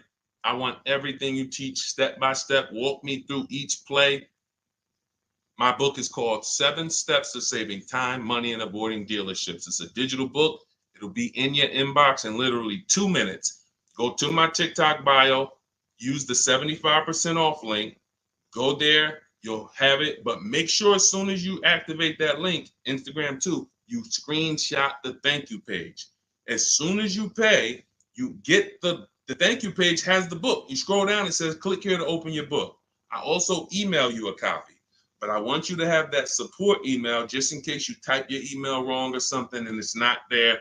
You can get in touch with my support team so you can get your book immediately. YouTube, we have a link for you, as well as Facebook in the comments. Use the 75% off link. You won't pay the $97 price. But again, if you missed it, and that you was like, Deshone, I went there and that countdown is 0. It's back up to $97. It was a 30-minute offer, and I've been saying that for the last hour I've been on here. So it's still worth it at $97. There's no one who's going to get that book, use it, and be like, Deshone, that wasn't worth $97. You'll be like, Deshone, this is, I got a bunch of books on here. I'm going to end with this. I got a bunch of books on here. I'm going to be honest with y'all. I can't tell you if any of these books are actually saving me thousands of dollars. A couple. I got some good ones. Don't get me wrong. This will be a book, when you look at all the books you ever got, this will be top 3, guaranteed. Where you said, this book saved me more money than any other book that I own. Top 3. That's Cars from Home. And that's the standard we hold it to. It's already 5-star rated. And if you use it already, please go to Goodreads and add to the ratings. We'd love to see it. All right. I'll see y'all on the next stream. It's always a pleasure. God bless you. Keep winning. And make sure you send me your success stories by email. I want to see your car deals. All right. God bless.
All right, we're live with car questions and answers right now. If you are car shopping, I want you to type a 1 in the comment. Right now, everyone's overpaying for cars. It is absolutely, it's crazy what I'm seeing right now. And as someone who spent 14 years in the car business, I cannot believe that people used to take car buying. People used to get okay deals. Back then, people weren't getting, hammered the way they're getting hammered now. But I see these deals. I get DMs all the time. People are sending me the prices they're paying, and I can't believe it, and I want to stop it. So what we'll be doing right now is making sure Anyone who's shopping for a car, I want you to start asking your question. We got our first question coming from TikTok. As you come in, share the broadcast with some, if you enjoy it, if you're enjoying what you're hearing as we talk over the next hour, tag someone in, because most likely one of the people that I'm talking about who's out here overpaying for cars is someone you know. So no, I guarantee you no one will ever be mad at you sharing my page with them. I don't tell jokes. I don't waste time. All we talk about is thousands of dollars and how to make sure you keep it in your pocket. This whole live will be sponsored by my new digital book. It's called Cars from Home, 7 Steps to Saving Time, Money, and Avoiding Dealerships. Everyone who types a 1 in the comment on Instagram and Facebook, I'm going to send you a link to get your copy at 75% off. Everyone on TikTok, you want your copy 75% off. It's an instant download. You go to my TikTok bio, you won't leave the broadcast. And everyone on YouTube, we have a comment pin for you so you can get your copy for 75% off. That's the blueprint. That's the guide. That's the step-by-step for leasing, purchasing, new cars, used cars, high mileage strategies, bad credit strategies, all step-by-step so that you can have the blueprint to make sure you're not one of these people out here that's overpaying. Okay, so first question came from Coral on TikTok. Will better incentives be coming out by December? You never know what incentives there are. People will lie to you about incentives. And in fact, when you walk into a dealership, if you ask them, do you have any incentives this month? What do you think they're going to say? Even if they don't have any, they're going to say yes. Because they're never going to say, no, we don't have any, come back next month. You'll never hear that. So how do we know what the real incentives are? And just so I can be clear, because I want to talk in a way for the most, even if we got high schoolers on here coming out of high school and want their first car, I want to talk in a way you can understand this. In fact, you might get this more than some of the adults who've been programmed a little harder because, you know, they've been doing the same thing for years. Incentives or rebates and low interest rates and anything the manufacturer puts on a car to help it sell more. So it could be a military rebate. It could be a conquest rebate. Conquest rebate is a rebate for a competitor's car you own. So if you're buying a Lincoln and you have a Jaguar, they might have a conquest rebate, a loyalty rebate, dealer cash, which is not a rebate. It's just literally cash that the dealers get to make deals with. It might be $1,000, $3,000 dealer cash. Federal rebates, we're seeing a lot of that with electric vehicles. There's no obligation for them to tell you about any of this stuff. If you go in there and you get a car and you didn't know any of this stuff existed, it's buyer beware. You lost. You don't get to sue anybody and say, wait, guys, I found out you guys had $7,000 in rebates you didn't tell me about. That's why it's our job to make sure we are getting the actual rebates. And how do we get it? We must shop multiple offers. Any car, and right now I'm talking to people. This is a new car and used. Some of the questions that we're going to get are going to be for new cars, leases. Some of them are going to be for used cars. This is a new car question. This is a lease question. Anytime you hear somebody really focusing on incentives, the only incentives you really get for used cars is if you're buying a certified used car, you might see a low interest rate. That's really one of the only incentives. A certified Honda might have a 1.9 interest rate. You're not going to see that. You're not going to see any rebates off a used car. But when it comes to new cars, oh my God, like I said, you could be $5,000, $10,000, $15,000 in rebates. In fact, Sean right here, check this out. Sean, who picked up his F-150 Lightning, I'm showing it on YouTube. So I know you guys on the other platforms can't see it, but on YouTube, Sean got an F-150 Lightning and the rebates totaled $15,500. When I worked for Mercedes, I sold a Maybach. It's actually called Maybach, but you know, most of you guys probably know it as Maybach. It had a $20,000 rebate on it. So if you come in there, somebody asked yesterday, we were live streaming, right? And the guy's like, how do I get them the invoice price? Invoice price, that's 2004 internet stuff. Without knowing that you're getting the biggest discount and all the rebates, you got nothing. And that's what you need to know. How do you do it? You got to realize 4 out of 5 dealers are going to lie to you. They're not going to tell you about all the rebates. They're not going to tell you about some of the rebates. They might say, hey, we don't have any rebate. And then later they'll bring them. The only way for you to get them is for you to get multiple offers so that you can see that. I always suggest 5 offers. I have a strategy in my book called the 25 to 5, where we connect with 25 dealers online. That gets us 5 offers. If you want to do it manually, you can pick up the phone, you can call, only ask for sales managers. Do not deal with salesmen if you are going to do this, because then you're going to be, I'm telling you, I spent 14 years in this business. Only if you're going to do it my way, you'll do it only by internet, no talking. If you're not getting the book, if you don't have my book, then you say, all right, I'm going to do it the manual way. Call, only speak to sales managers, or your life is going to be hell trying to get these offers. And you need to get at least 5, because as I said, once you get one offer and you be like, oh, wait, this person took off $1,000. That's their best offer. Then you get another offer. Wait, this person took off $3,000. That's their best offer. Oh, this person said it's $3,000 rebates and they took off another $3,000. They saved me $6,000. Oh, that's their best offer. Then you're going to start to see how people are out here overpaying, because they're not shopping multiple offers. They're getting one quote, going into their local dealer and saying, okay, do the best you can. And then they're signing just the deal, feeling, oh, I negotiated for 6 hours. This got to be a good deal. No, it's not. So you must, don't worry about what a day, Coral. Don't worry about, oh, the incentives will be good in December. Shop now, see what the incentives are now, and then shop them again next month and see if they change. And then in the holiday time, shop them again. But you're doing this by phone, or in my case, we do it by email. You're never going to be able to do this going into dealers. And I think for those of you if this is your first time on a broadcast with me, type first.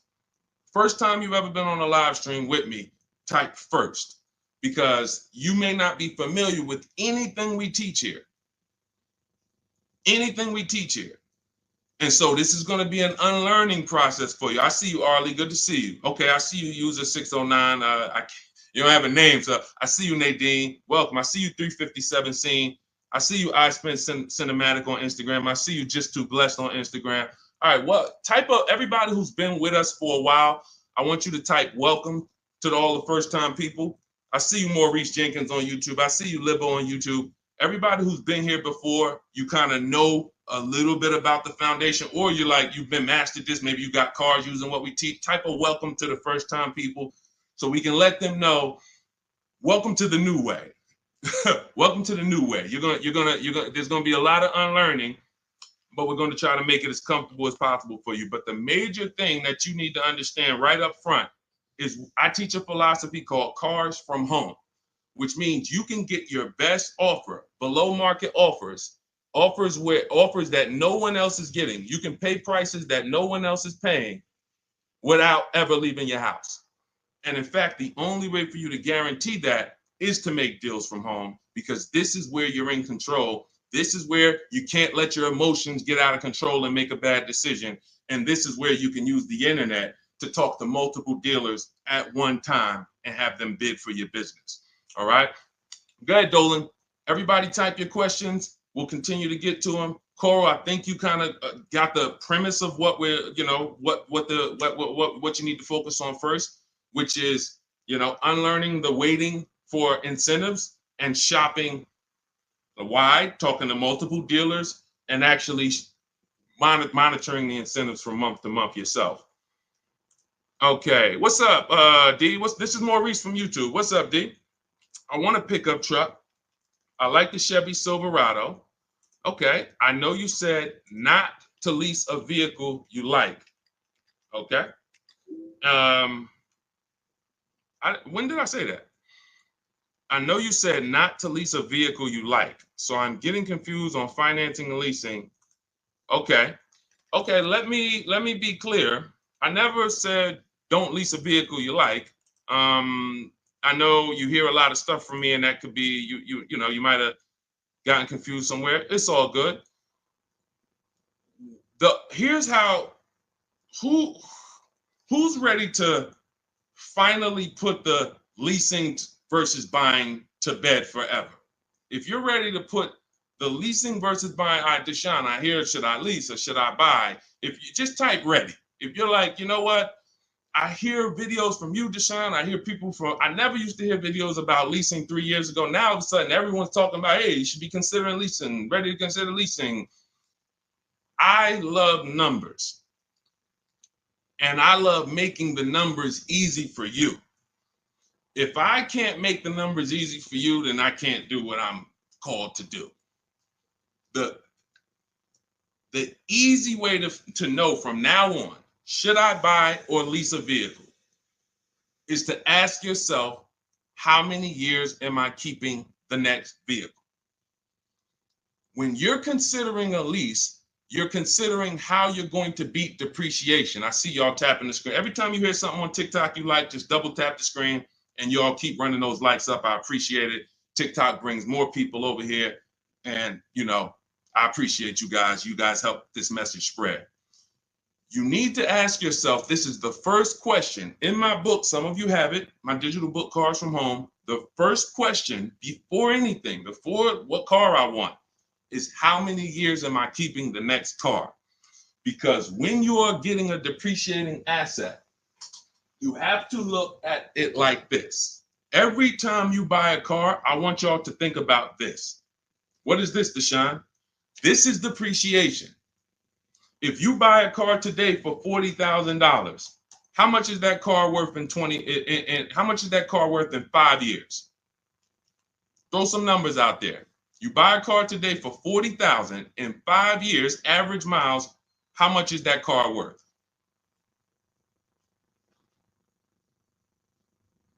How much is that car worth? Throw some numbers. 22. That's a good estimate.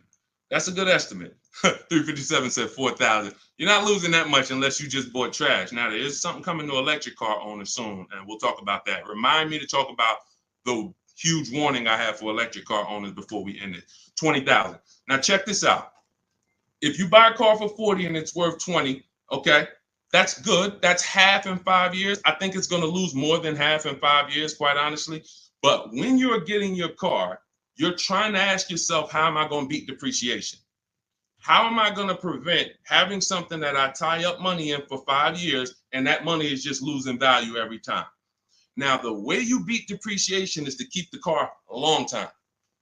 Who has a car outside right now that they've had it more than 8 years?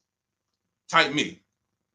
You know, if you have that car more than 10 years or 8 years, 10 years, you're not worried about what it's worth. It's going to be worth the same next year, about the same next year as it is today. That means you beat the depreciation. That means your depreciation is no longer like this. It looks like this. Today, your car is worth $8,000. Next year, your car will be worth $7,500. You're not losing that much value. Now, if that's not you, Deshone, I don't keep a car that long. 8 years, are you kidding me? No way I'm keeping a car that long. You should be shopping for a lease.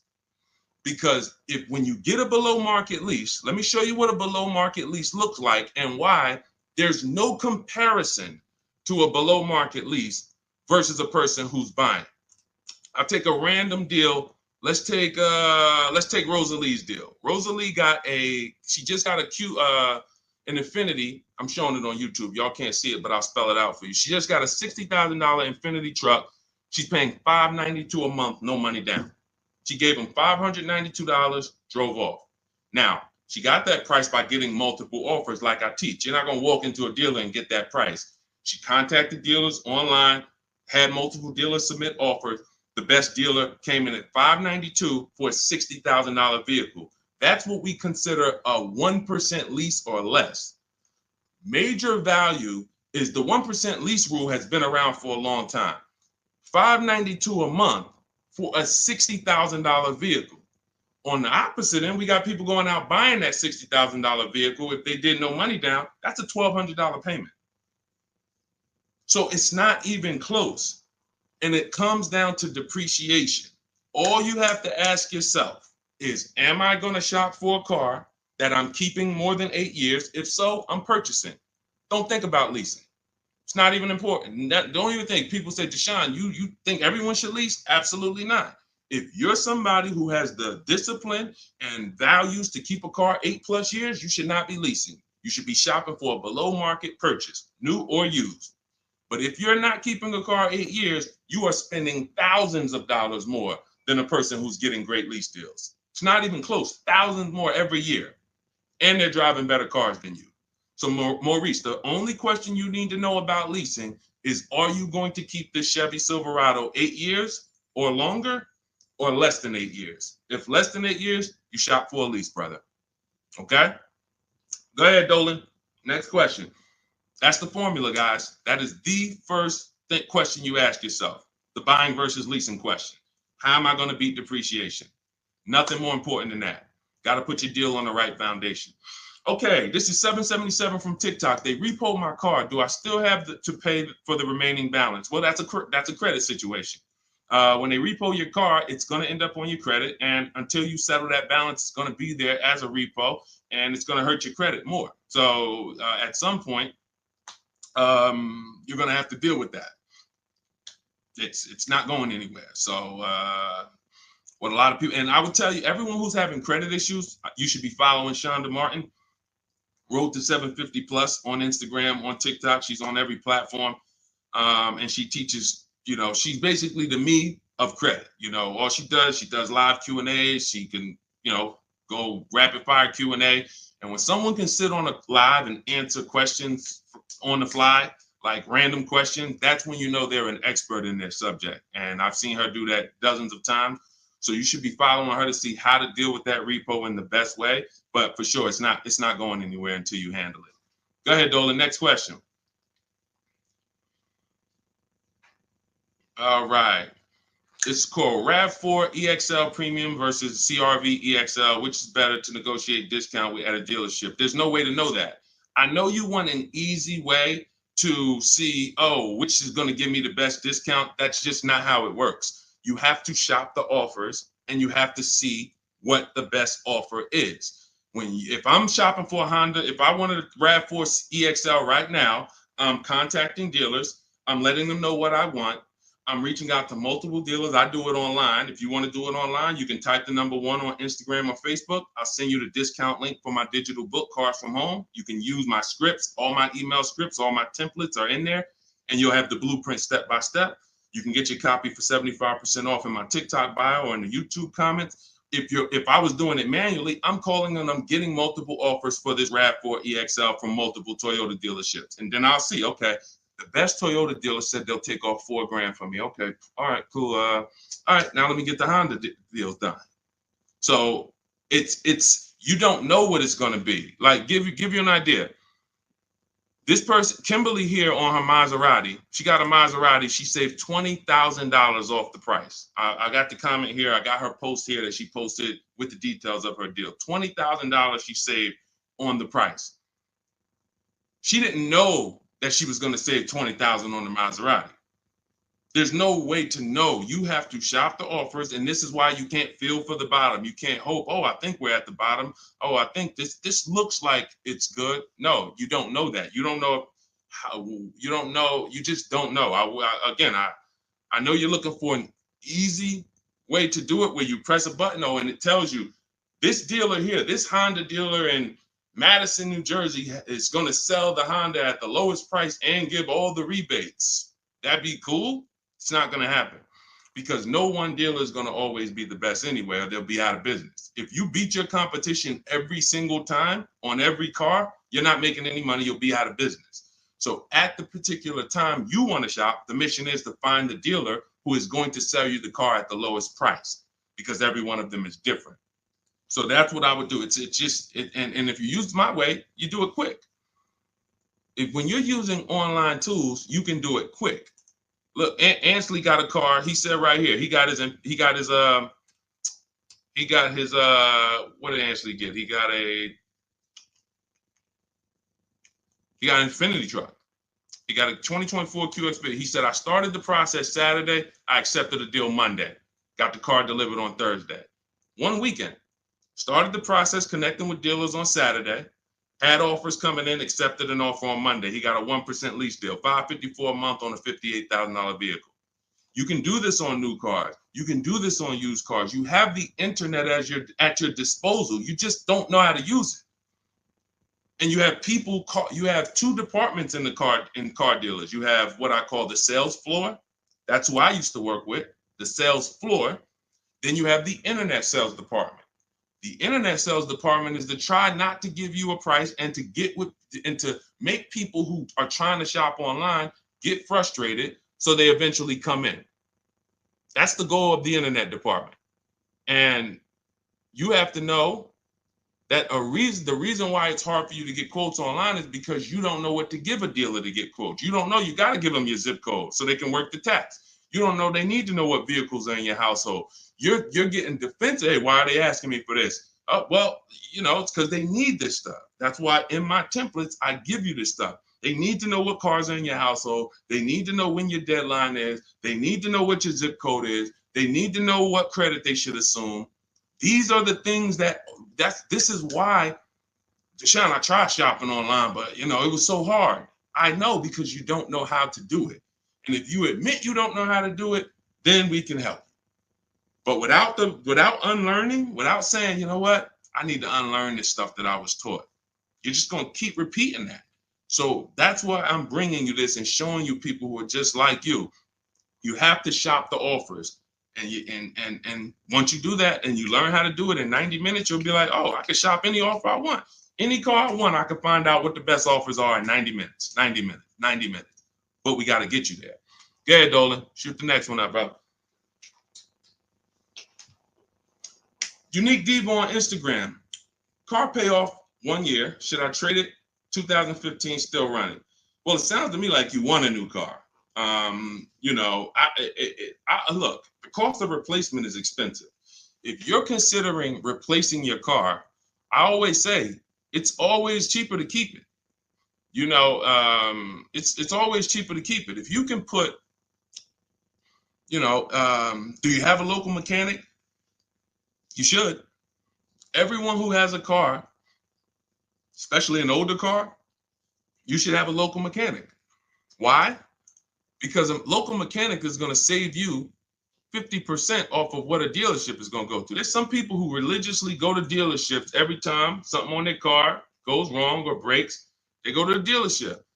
Even with engines. Yeah, Deshone, I put a new engine in and paid $10,000. Listen, local mechanics will actually save. They're worth their weight in gold. And so if I can keep my car running, that's what you want to consider. Now, you still owe money on this car. So you shouldn't be buying cars. You should be leasing cars. Because anyone who is replacing their cars while they still have a payoff should be leasing. That's a clear indicator. There's many indicators. I gave you one. If I'm not keeping the car 8 years, I should be shopping for a lease. If you historically replace your cars while they still have loans on them, you should be leasing, because you're paying all the time. You're never getting to what I call the reward stage, which is a paid off car that is not depreciating anymore, that's in your driveway. You can keep it. You can give it to a family member. It's just a dependable vehicle. You pay a little bit every year to keep it running, but you have hundreds of dollars every year that are thousands staying in your household because you don't have a car payment. That's the reward stage. You have to get there. And if you're like Deshone, I don't keep cars that long, then you are overspending and you should be leasing, paying low payments, cents on the dollar. My first lease, I paid $256 a month for it. $256 a month. I had a Pontiac G6, brand new car. I had a friend who was paying $500 a month. Bought a Toyota. Bought it. And that's cool. If I wasn't in the car business and if I didn't have my sales manager at the time say to me, hey, why don't you lease something? I wouldn't have known. I probably would have went and bought something too. But once I saw that, I'm like, wait, I'm paying half the price of my peers. I'm driving a brand new car, and it just kept going. I leased after that, I bought a Pontiac G6. I kept that for 6 years. I didn't know about the 8-year rule at the time. I bought it 6, 7 years. Then I leased a Infiniti Q. I got the G25. It was $325 a month. That was my best offer at the time. That was a $35,000 vehicle. Then I got an Infiniti Q50 when they first came out. That was a $44,000 vehicle. I paid $345 a month. Then I got another Q. I had 3 Q50s in a row. The next one was $365, and then the highest one went up to $390. I want to say $390. So yeah, $390. I never went over $400 a month. These are $45,000 vehicles. Then I got a Jeep Grand Cherokee 2018, $35,000 vehicle, $330 a month. They're lying to you. Like all of this stuff that they're programming you to, leasing is renting a car. Banks don't buy cars. Pay attention to what I'm saying here. Banks don't want cars on their books. Why don't banks want cars on their books? Because they're depreciating. And look, let's address this. Rick just said on TikTok, but leasing a vehicle only gives you minimal mileage. You pick the mileage on a lease, Rick. You pick the mileage, brother. Hold on. Turn off this. You pick the mileage. Let's get into some real misconceptions about this whole leasing thing. They give you the mileage. Anytime you've ever heard of somebody going over their mileage, if it wasn't a life change situation, like, I used to live close and then I now live far, it's because they wanted to save $20 a month. The payment for 10,000 miles a year was $380. The payment for 12,000 miles a year was $405. They said, you know what, give me the $380. And then get ridiculous. If I go over, I'll just buy the car. Horrible. Why would you buy a car that is not meant to be bought? When you look at the price to buy a lease out, it's not meant to be bought. They don't want you to buy it. They want you to give it back to them so that they can sell it as a pre-owned car.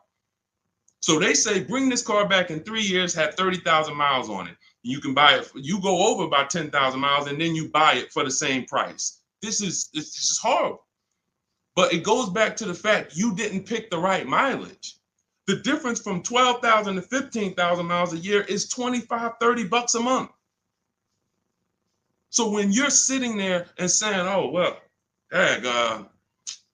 shoot, all right, give me the 12,000. Knowing you drive 14,000 miles a year, you just ruined your lease experience. Don't blame the lease. Don't blame the lease. We have high mileage drivers getting leases. First dude that I ever saw with a high mileage lease is when I was a manager at Hyundai. He brought his car back, had 75,000 miles on it, like 72. I said, you lease this? He said, yeah, man, I don't buy cars. I don't keep them. I bring them back. I'm in sales. I'm on the road. Man, I pay my payment. I bring them back in 3 years, get me another one. I said, this is interesting. Because the dealerships didn't teach me this. My customers taught me this. My customers' experience taught me these things. I said, whoa, high mileage lease. I saw his payment. This dude was only paying $175 more a month than a normal car payment. $175 more a month, and he gets to drive 25,000 miles a year. But had he bought his car, he'd come in with 10,000, 12,000 negative equity. So, high mileage drivers, if there's high mileage drivers on here, you guys can ask questions specifically about leasing for you, and we'll talk to you. But man, I'm shouting from the hills and showing people proof that you cannot get a good deal if you buy your car, but you should have leased. People out here driving, we're out here driving cars, brand new cars for hundreds a month less than you. Because someone talked you into buying and said, well, but they're renting those cars. Yeah, all right, okay. All right, I've been renting cars then for the last 20 years of my life, driving brand new cars and keeping a lot of money in my household when other people are putting them into new and used cars. Okay, yeah, I'll keep renting it. Go ahead, Dolan. Shoot the next one up, brother. Quintel Jameson on YouTube. Can you talk about the best process for turning in a lease and getting a new lease? First thing you want to do is do an equity assessment. Do you have any money you can make on that lease? Step 2 in my book, after we decide whether we're going to buy a lease, you already decided you want a new lease, so you check off step 1. Second step is, do I have equity in my lease? All through the pandemic, we had people selling leases. I helped hundreds of people that I know about sell leases for $7,000 to $10,000 to $12,000. A lot of them you can see in my older videos. They say, yo, man, you helped me make 7 grand. Yo, I sold 2 leases. I made 15 grand. My mother sold her lease. She made 10 grand. I sold my Jeep Grand Cherokee lease. I made $9,000 back then. But that's when all the resale values were high. So so we're not making that much anymore, but there's still an opportunity to have equity. And if you drop off your lease without doing an equity check, then you literally are giving money to the dealer. We have to do it. And here's how you do it. You call your bank, you ask them what your payoff is. Once you get your payoff, then you call and you go to these 6 websites. You do this in 20 minutes. Go to Carvana.com, go to CarMax.com, go to Driveway, go to KBB Instant Cash Offer. That's going to connect you with a local dealer online to put a price on your car. All of this stuff is instant. And these are all companies that you go to, you look at they look at your car, they say, okay, looks good. They go to the accounting office, they come back and give you a check. It's that simple. AutoNation and Car Gurus, we get 6 offers because everything we do is a bid. Like in the Cars from Home way of getting cars, the way we guarantee we got all the money and we saved all the money and we paid less than everyone is we get bids. Online systems allow you to get bids. When you shop on Amazon, that's a bidding system. That's a bidding system. The real estate market at large is a bidding system. They use competition to create the price. The only industry that doesn't is the car industry, but we do it. Cars from Home, we do it. So you're going to get those 6 offers and you're going to see, can I break even selling this car? Can I make 1,000, 2,000, 3,000 selling this car or more? Some of you have a lease and you didn't drive that much. Deshone, I had the lease. I only put 5,000 miles on it. You should be selling that lease and putting some money in your pocket before you go into your next lease. So, I know there's a lot of people on here. You might have didn't know you could sell a lease. Type a question mark if you didn't know that you could sell a lease. Sean, I never even knew I could sell a lease. Type a question mark. Type a question mark. First thing we ever do before we return a lease, because we are not going to depend on a dealer. I see you, Stephen Romero. Thank you for being honest. I see you, Jason Wilson. If you didn't know you could sell a lease, how much does that cost you? How much does that cost you already? I see you, Rick. Shout out to the people being. I see you, Stino, Cat Mom. I see you, Quintel. Yeah. So what we do before I will never return a lease, and we do this about 6 months out before the lease is up. We do this equity assessment. It's the second step in my process. All of this is in my book. If you guys want if you're like, Deshone, I want the blueprint. Give me the step-by-step. That's my new digital book, Cars from Home. Anyone on Instagram, you comment 1, I'll send you the link to get it for 75% off. If you download it immediately, you could be reading it today, using it, getting a car next week. Same thing on Facebook. Type the number 1. I'll DM you a link to get it at 75% off. And if you're on TikTok, go to my TikTok bio. Now, this is only for 30 minutes. This is a welcome offer for my new book. This isn't like, oh, we don't, just 75% off. This is what I do as a welcome offer for everyone to give you an opportunity. You won't pay the normal $97 price for the book. You'll get 75% off of that. And you'll have the strategy step by step. And on YouTube, we have a comment pinned for you. So you want to get your payoff. But now, very important, Quintiel, when you go on those websites I just mentioned, those 6 websites to get those offers, when they ask you, do you own the vehicle? Are you leasing it? Or are you financing it? Just type own. You want to know, what would you pay for the vehicle? When you call your bank, you're going to ask them, do I have a third-party restriction? So you're going to get your payoff. You're going to ask them, do I have a third-party restriction? If they say no, that means you can sell direct to the highest bidder. If they say no, there's no restriction on who you can sell. You can literally sell directly to them and get your check. If they say you do, and there are companies like Toyota, Chase, there's a couple leasing companies that don't have third-party restrictions. But if they say you do, now you can't sell direct to those people. You can sell direct to a dealer that makes the same brand.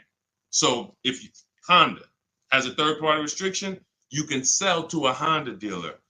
And that's when we have conversations with a used car manager. Again, we don't talk to salespeople, y'all. We don't talk to salespeople. They're here to make your life hard because they're trying to fight for their money. and it's all good. I give you ways to, that's why the book is called Cars from Home, 7 Steps to Saving Time, Money, and Avoiding Dealerships.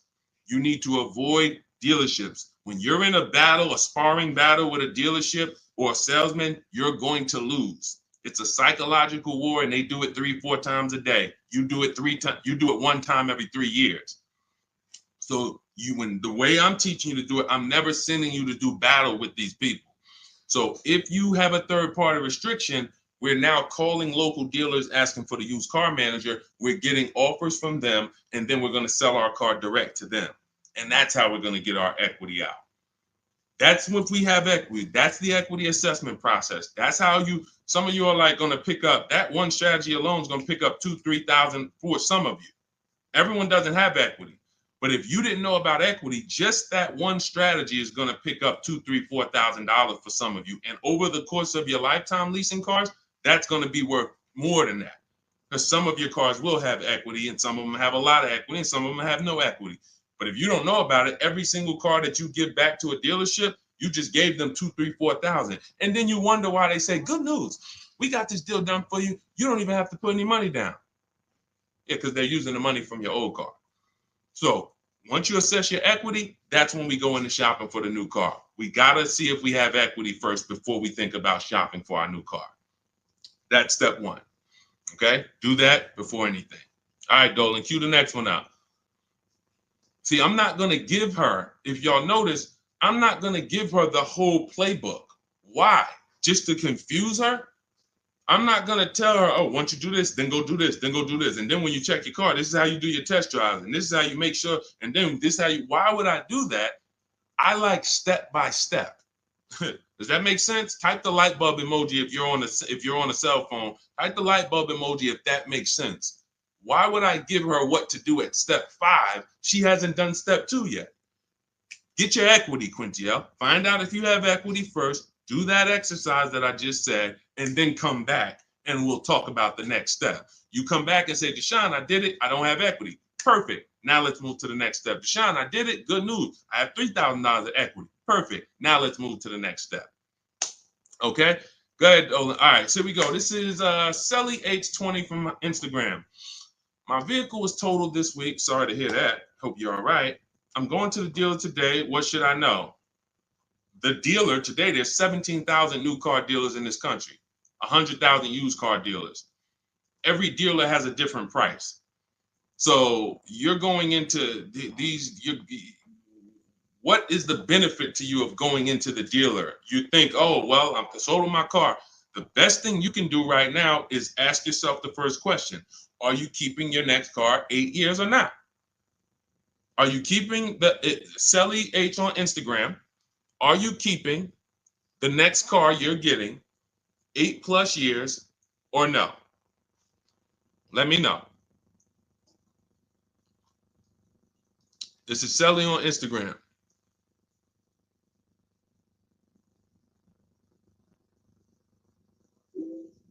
This is the first question. I want to give her time to ask. See, car buying, to pay the prices that you want to pay. It's not one step. It's not just give me this one jumbo step. No, it's a series of steps. It's a series of steps.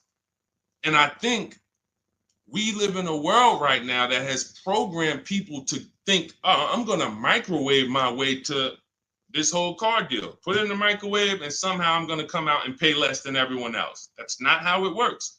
You try that, you're going to pay more than everyone else, like all of these people out here who 9 out of 10 people going into a car dealership. If I was able to say, hey, how you doing? I see you just got your car. How you doing? My name is Deshone. They call me Deshone the Auto Advisor. You mind if I take a look at your car deal? You mind if I just take a look at your paperwork? Sure. 9 out of 10 people, I would say, all right, let me ask you a question. If I bet you $1,000 right now that in 48 hours I could find a deal way better than this that you just paid for, this contract that has your name on it, this is your monthly payment, this is how much you just gave them.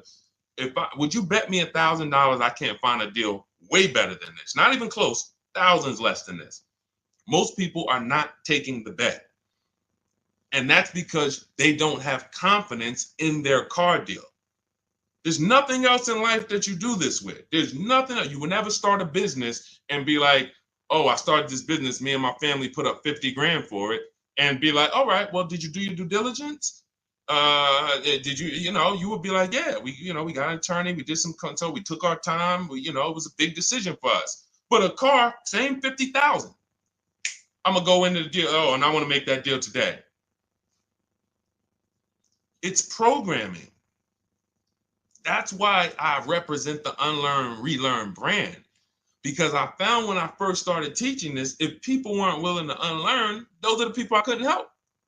But the people who, they text me, unlearning. If you're unlearning, type the letter U, unlearning. This stuff is programming. And so I want you to really get out of that programming and realize that your safety is right at home.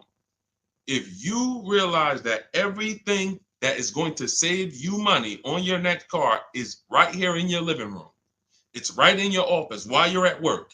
If you're traveling and you got an internet connection and you're like, man, I can make a deal from the airport. That's what it's about. The place you do not want to be is in the dealership trying to make a deal. There's no leverage there. There's no ability for you to shop competition there. And that's where everyone is overpaying at. Okay, we just talked about, Brandy, how to assess equity. If you're on YouTube, you can jump on it, watch the replay, or on the replay on Facebook. The only place the replay doesn't get posted is TikTok, but on Facebook, Instagram, or YouTube, you can see the replay. We went over how to do the equity assessment, how to call your bank, how to go on the websites, what to put on the websites to see if you have equity in 20 minutes. It literally takes 20 minutes to get those 6 offers. Go ahead, Dolan, shoot the next one up.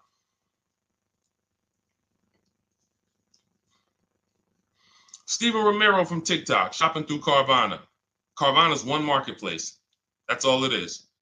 Carvana, I know Carvana is, oh, you don't have to see, the reason Carvana wins is because people are scared of dealerships. There's no other reason than that. Carvana has historically paid more, especially throughout the pandemic. They were paying more to buy cars than anyone else. So let me ask everybody on here a question. We got at least, we got a good number of people on here. Let me ask, got some intelligent people. If you are paying more than anyone to buy cars, when you sell those cars, are you going to be higher or lower than anyone? If you're paying more than everyone, you're paying more than dealerships to buy cars. Everyone was selling their cars to Carvana, selling their cars to CarMax. If you are paying more than everyone else to get your inventory, when you sell your inventory, is it going to be higher or lower than everyone else? Exactly. Higher. Exactly. But how do they do this then? They do this because people are scared of dealerships. So they would pay more just to be able to say, thank God I didn't have to go to a dealership. Man, I saw my car come down that vending machine, and then I saw that car pull up to my house on the Carvana flatbed, and you just overpaid $5,000 for that car. They charge you for their service. Hey, to avoid going to a dealership, listen, we're not giving you the best price, but we are giving you the best experience. In our case, there's tons of dealers who will deliver a car to you. There's tons of dealers who you can have the same experience with. Every time we get a car, we have the same Carvana experience. My experience, the people who, look, everybody who you're going to see me go after right now, and if you hop on YouTube, you'll see this. Look, Tosha's experience, just like Carvana, did it from home. Look, Vincent got his used car, 43% off, 3-year-old Lincoln, 43% off the original price. Got it on, got it from home. Look, Ansley, we already went over Ansley. Sean saved 20 grand on his F-150 from home. That's a Carvana experience. Look, Rosalie, we already talked about her. Carvana experience. Look, Jen got her Subaru, leased it from home. You can give yourself the Carvana experience without paying the Carvana price. And when you're shopping for a used car, Carvana is just one marketplace. You also need to open up CarMax, Driveway. In my book, I have what's called the multiple marketplace strategy.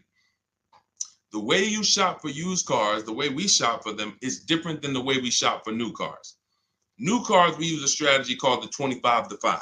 That's when we reach out to 25 dealers. So we're shopping for a Toyota. We're going to reach out to 25 Toyota dealers online. We do this in 20 minutes.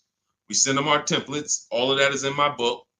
It's a digital book. You copy and paste my template. So you do need to be able to copy and paste. Let me preface that. Do not get my book if you're not familiar with copying and pasting and emailing. I got to preface that. I know people, Deshone, isn't everybody good with that now? No, everyone's not good with that. I've been doing this for 3 years now. I know everyone is not able to copy and paste and just send emails. You know, everyone, that's just, so I have to preface that.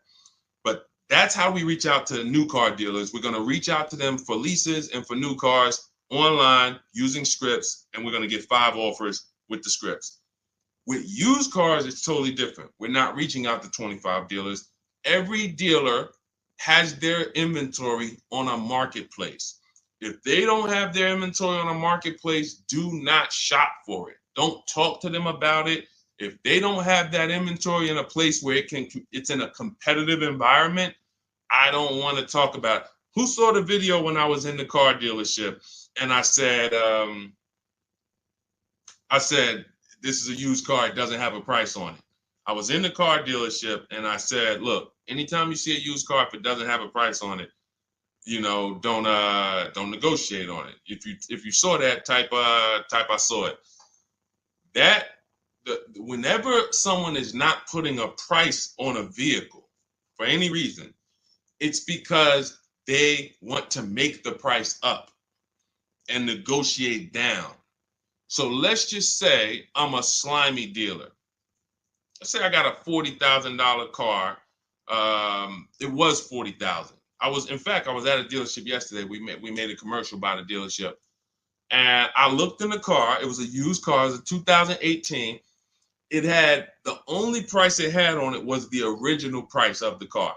So it had literally, it was around a $40-something thousand car. It didn't have a used car ticket, $22,000, nothing like that. So it had a $40,000, and it had all the stuff that was in the car, original. But it's a 2018. So what happens when a person says, hey, how much you want for that car? And there's no internet that they're comparing that to. They're going right on there and just saying, okay, that person has a great opportunity to make up a price and say, well, you know, we're asking $24,000 for it, but you know, our asking price is $24,000. Oh man, that sounds a little high though. You know, it's 2018. You know, you can't do no better than that. You know, I mean, what you have in mind? You know, I'm trying to be around 20. You know, I'm thinking closer to 20. Then I don't know if I could get to 20. I might be able to to see if maybe we could like split it, go up the middle, you know, between, you know, like around 22, something like that. Why don't we take the car for a ride? Let's see if you like the car. You're already in the mouth of the snake. You are literally a mouse in the viper's mouth. Once you've already agreed to talk about a car that doesn't have a price on it, you're done. Because let's just say if that same dealer had to list that car online, that car might have been listed for $18,000. But because you walked in and started talking about it and say, hey, well, you know, what do you think? This is how people leave happy. Man, you know, let me ask you, honey, you get home with your wife, like, you think you got a good deal on this? I think so. I think the guy worked with me because, you know, they said they was asking 24. And you know, I went in there and you know, we made a deal about 22, a little under 22. He took off 2,000 from me. No, he didn't. There was no real price. So this is why you want to be on marketplaces where all the prices are listed.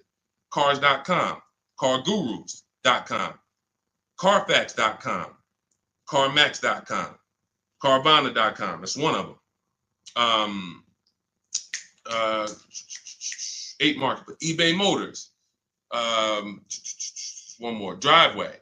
So there's 8 marketplaces, 8 major marketplaces. And you want to sit back and shop for your car like you be shopping for a TV on Amazon. And you'll realize once you start doing this, you'll see The same car that was at my neighborhood dealer that I liked, there's 50 of them within 100 miles of me. There's 50 of them.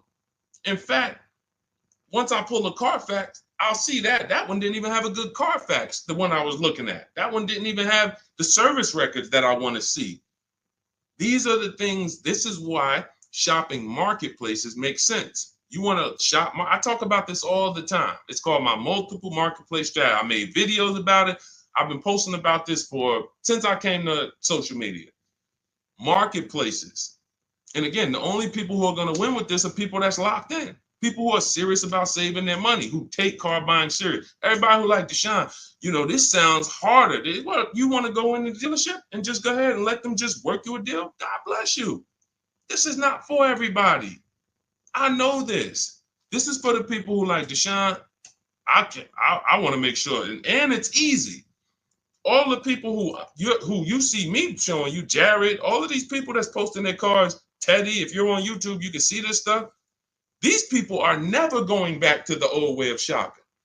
We are never going back because this is so much easier. And once you get it and be like, man, shopping online is a million times easier. I don't have the anxiety and there's nobody pressuring me. Oh, all of these people are competing, sending me emails. Hey, can we do this? Hey, what if I get to this? What if I get to... They're never going back. And that's the world I want you to come to. I want you to unlearn that old world, come over to the new world. Go ahead, Dola, shoot the next one up. I think we hammered that point home because we get that question probably every day. Carvana, something about almost every stream, somebody said, hey, what about Carvana? It's one marketplace. And they're 99% of the time, Carvana is going to be the highest price for any car you're looking for. 99%, not 100, not 100. 99%. RL, looking to finance a Toyota 2025 Camry. Should I purchase the extended warranty? It's a great question. RL said he's looking to purchase a 2025 Camry. Should he purchase the extended warranty? So a warranty is a risk product. It's risk assessment. I might buy something and I don't use it. The key to understanding if you should get a warranty is to ask yourself, how expensive is it to fix this car? And does this car have a high likelihood of things going wrong?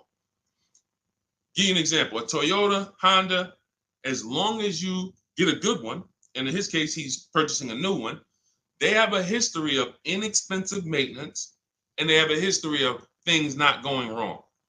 I wouldn't get a Toyota extended warranty. Why? Because the $1,800 or $1,500 or $2,000 I'm going to pay, I have to get that money back and then some to make it work, to make it worth it. That means $3,000 of things need to break on that Toyota for that warranty to have made sense for me to get. Now, on the other hand, when I work with Mercedes, some of you know I worked with Mercedes for 5 years. Every time I would have a client who was getting a Mercedes, I would ask them, how many years you keeping the car? If they said they were keeping it a long time and they weren't going to lease, then I would tell them after we made the deal, buy as much warranty as you can afford. That was and some of my clients in New Jersey, they can attest to that. That was I was very unapologetic about it. Buy as much warranty as you can afford. Because when something breaks on a Mercedes-Benz, nothing is less than 4 digits. There is no, oh, this broke. It's only going to cost us $400 to fix. Nope. So the price of the extended warranty on a Mercedes-Benz or a BMW or a Porsche or anything that has a high, and I have this, we handle this in my book in step 6. This is in the paperwork and protection step. Everything is accounted for. So everything on this stream I'm teaching is out of my book. It's everything. So when we're looking at, and where does this vehicle rank in terms of repair costs? Is it on the higher side? If so, the warranty makes more sense to get. If it's on the lower side, warranty makes very little financial sense to get. And that's how we gauge getting extended warranty. It's a risk assessment. All right, good question though. Very good question. All right, go ahead, Dolan. Shoot the next one up. Too Cool 09 from TikTok. Should I buy or lease a vehicle through my LLC or through myself, or does it matter? This sounds like you don't have a business where the actual car is being used. If you, a realtor, for an example, and could y'all double tap, keep double tapping the screen, keep running those likes up. I appreciate y'all on TikTok. Every time y'all double tap the screen, y'all run the likes up and keep them moving. TikTok continues to tell people about the broadcast. And shout out to the sharers. I appreciate you. Matter of fact, I got to jump off of here because what I'm going to do is, no, I'm not going to jump off now, but I have to do something. Somebody who shared yesterday, I got to go to my DM and I got to send her, I'm literally just talking notes to myself. Okay, so big talk about buying in LLCs lately. Big talks. You know, you see videos about it, get caught through your LLC. There's going to be tons of people audited who had cars in their LLC, writing certain things off and are not using the car for business. It's going to be very, very bad. It's coming because the IRS may come later, but they come. When they see, okay, we see people getting all these cars, they know the social media videos and people just putting cars in the LLC. If you are a realtor, for an example, when I was with the dealerships, I dealt with a lot of realtors. Came in, put cars in the LLCs. Why? Because they're on the road. They're using the car for business. They're writing off certain things, be it the maintenance, be it the repairs, or they're writing these things off. Why? Because it's actually business being done with the car. On the opposite end, you have people who have no business at all that involves that car. They're not traveling with that car to clients' houses. They're not doing it, but they want to buy the car and they want to write off tons of stuff or have some type of tax advantage. And now, I'm not a CPA, I'm not an accountant, I'm not giving you tax advice. I would just tell you that if your business does not involve a car or travel, I'm not going to ever tell you to put a car in an LLC name. Now, you talk to your accountant about that, talk to who does your taxes, but that's really the basis of if I should get a car in my LLC or not. Does my business do business with a car? That's it. And after that, you decide, how long am I going to keep the car? Then it goes back to the most important question. How many years am I going to keep the car? 8 or more, I'm going to buy. Less than 8, I'm going to lease. That's it. That's it. A lot of audits are coming. I'm telling you. You see the PPP loans. It took a while, but people are going to jail now. It's going to be the same way with these cars. People are not going to be able to pay some of these people getting Range Rovers. Yo, hey, I see you. You got this Range Rover.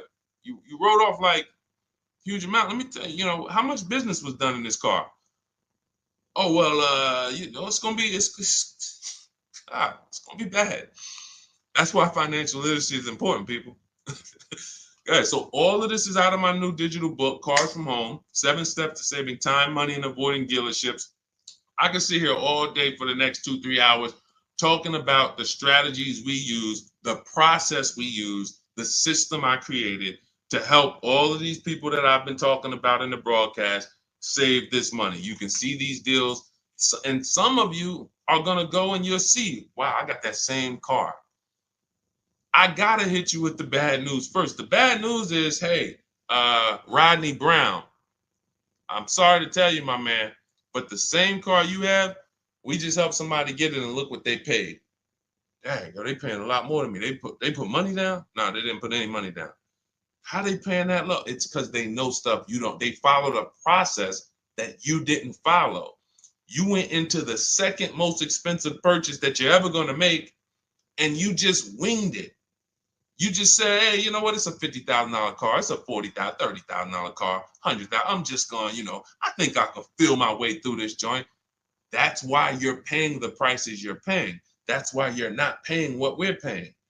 So when you come into our world and you're like, Deshone, I want the blueprint. Everything I teach is in my new digital book, Cars from Home, 7 Steps to Saving Time, Money, and Avoiding Dealerships. So type of number 1.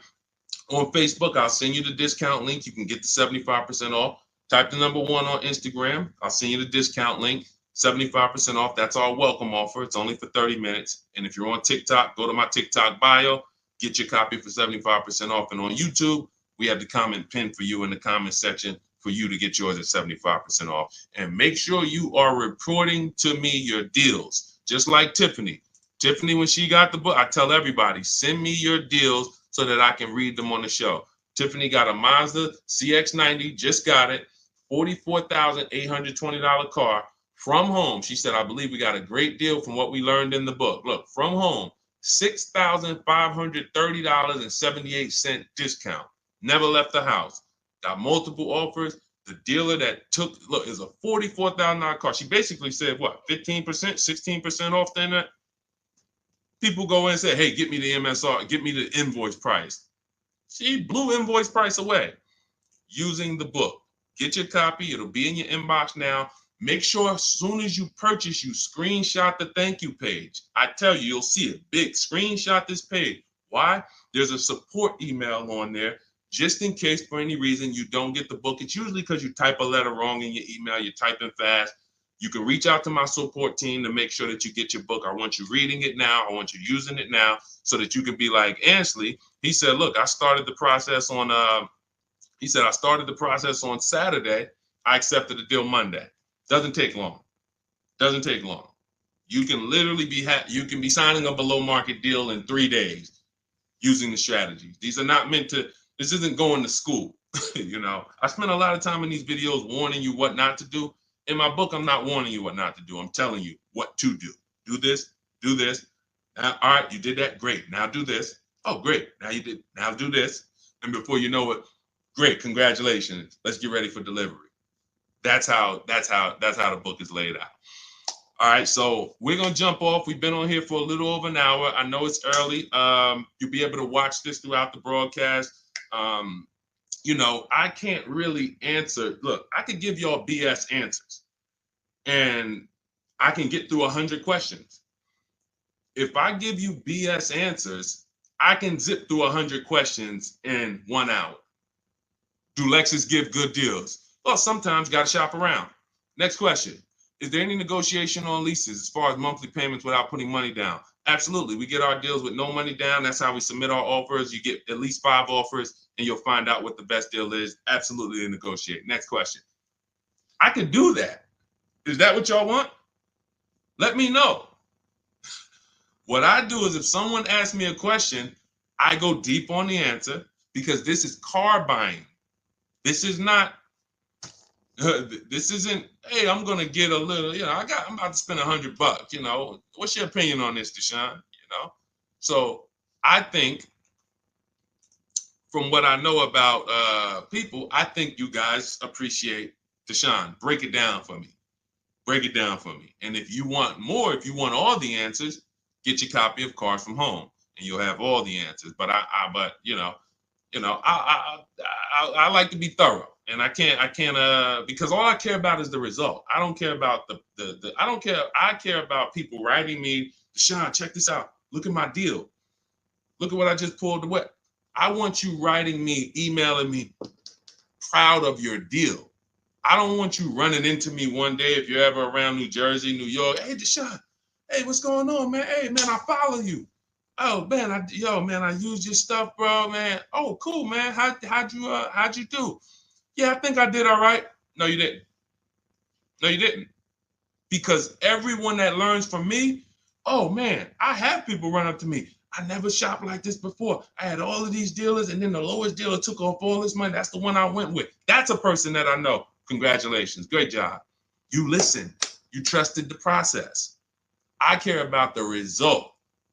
And that's all I want. I want you to enjoy car shopping. I want you, it's 50, 100 grand, 5, 6 figures of your money. You deserve to enjoy it, and you deserve to pay less than everyone else is paying.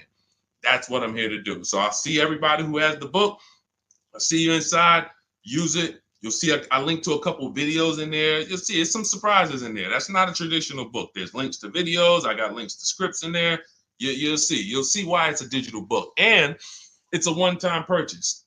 Anytime something gets updated, like Vroom went out of business a couple months ago, they used to be in our strategies. They were in our marketplaces when we shop for used cars. Vroom was on that list. And they were in the when we do our equity assessment, Vroom was on the buyers list. If I had mailed out a book, if y'all were buying a physical book for for these strategies, that means now I got to make another book, and then I got to say, all right, guys, well, this is edition 2. That was edition 1. Vroom's out of business. Next thing you know, you're getting edition 40, and you're like, dang, every time a new website comes out, because we do online, dang, I got to buy another book. Nope. With Cars from Home, what we did, soon as Vroom went out of business, I went in, I updated the master file, uploaded it, all the thousands of people that have the book, and about 9,000 people have the book right now. So this is, you can go on Goodreads, you could type in the Cars from Home book online, you'll see, oh shoot, this book is out there. It's already 5-star rated. So this is what it's about. Results. Grab your copy in my Instagram bio or my Facebook bio, or everybody that types the number 1 on Facebook, I'll DM you the link exactly to get this discounted price. Everyone on TikTok, you go to my TikTok bio, click that website, and get your 75% off. And then on YouTube, we have it pinned in the comments. So use this stuff, win with it, write me with your deals, y'all. Stop overpaying. You don't want to be like these people out here. You don't. They're getting hammered right now. They think there's no deal. Oh, when is the market going to get better? It's never going to get better for them. It's never. They're going to keep doing the same thing.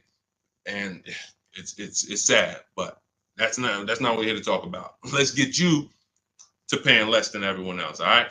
So I'm gonna jump off, y'all. Have a great day. We'll be back for another stream, sometime next week. I'll see you soon.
Just hit that. Just take us live. All right, we're about to talk some serious car questions and answers. I want you to ask any question you can think of concerning car shopping so that we can dig deep into it. It looks like Facebook we continue to have trouble with, and I think it's because we already have a stream going there. See if you can get out of that stream, Dolan, if you can cancel that stream so that we can get on the Facebook. But I want you guys to start asking your questions. And Dolan, bring the first question in so we could get the show on the road. And then what we'll do is we can check the back end and try to delete the broadcast from Facebook so that we can get on Facebook. Okay, this is Sam from TikTok. So there's a car for $7,000. I want to sell my car worth $12,000. Can you explain that? Well, who are you selling your car to? If you say it's worth $12,000, then all right. We only get offers to find out what our car is worth. We don't use algorithm sites because that's worthless. An algorithm site is a site like Kelly's Blue Book. You punch in your year, make, model, and in 3 seconds it tells you your vehicle's worth $12,000. Right now, we have companies that bid against each other. And what you want to do is you want to go on your computer, go to CarMax.com, go to Driveway.com, go to Carvana.com, go to AutoNation.com, go to Kelly's Blue Book Instant Cash Offer.com, and go to Car Gurus.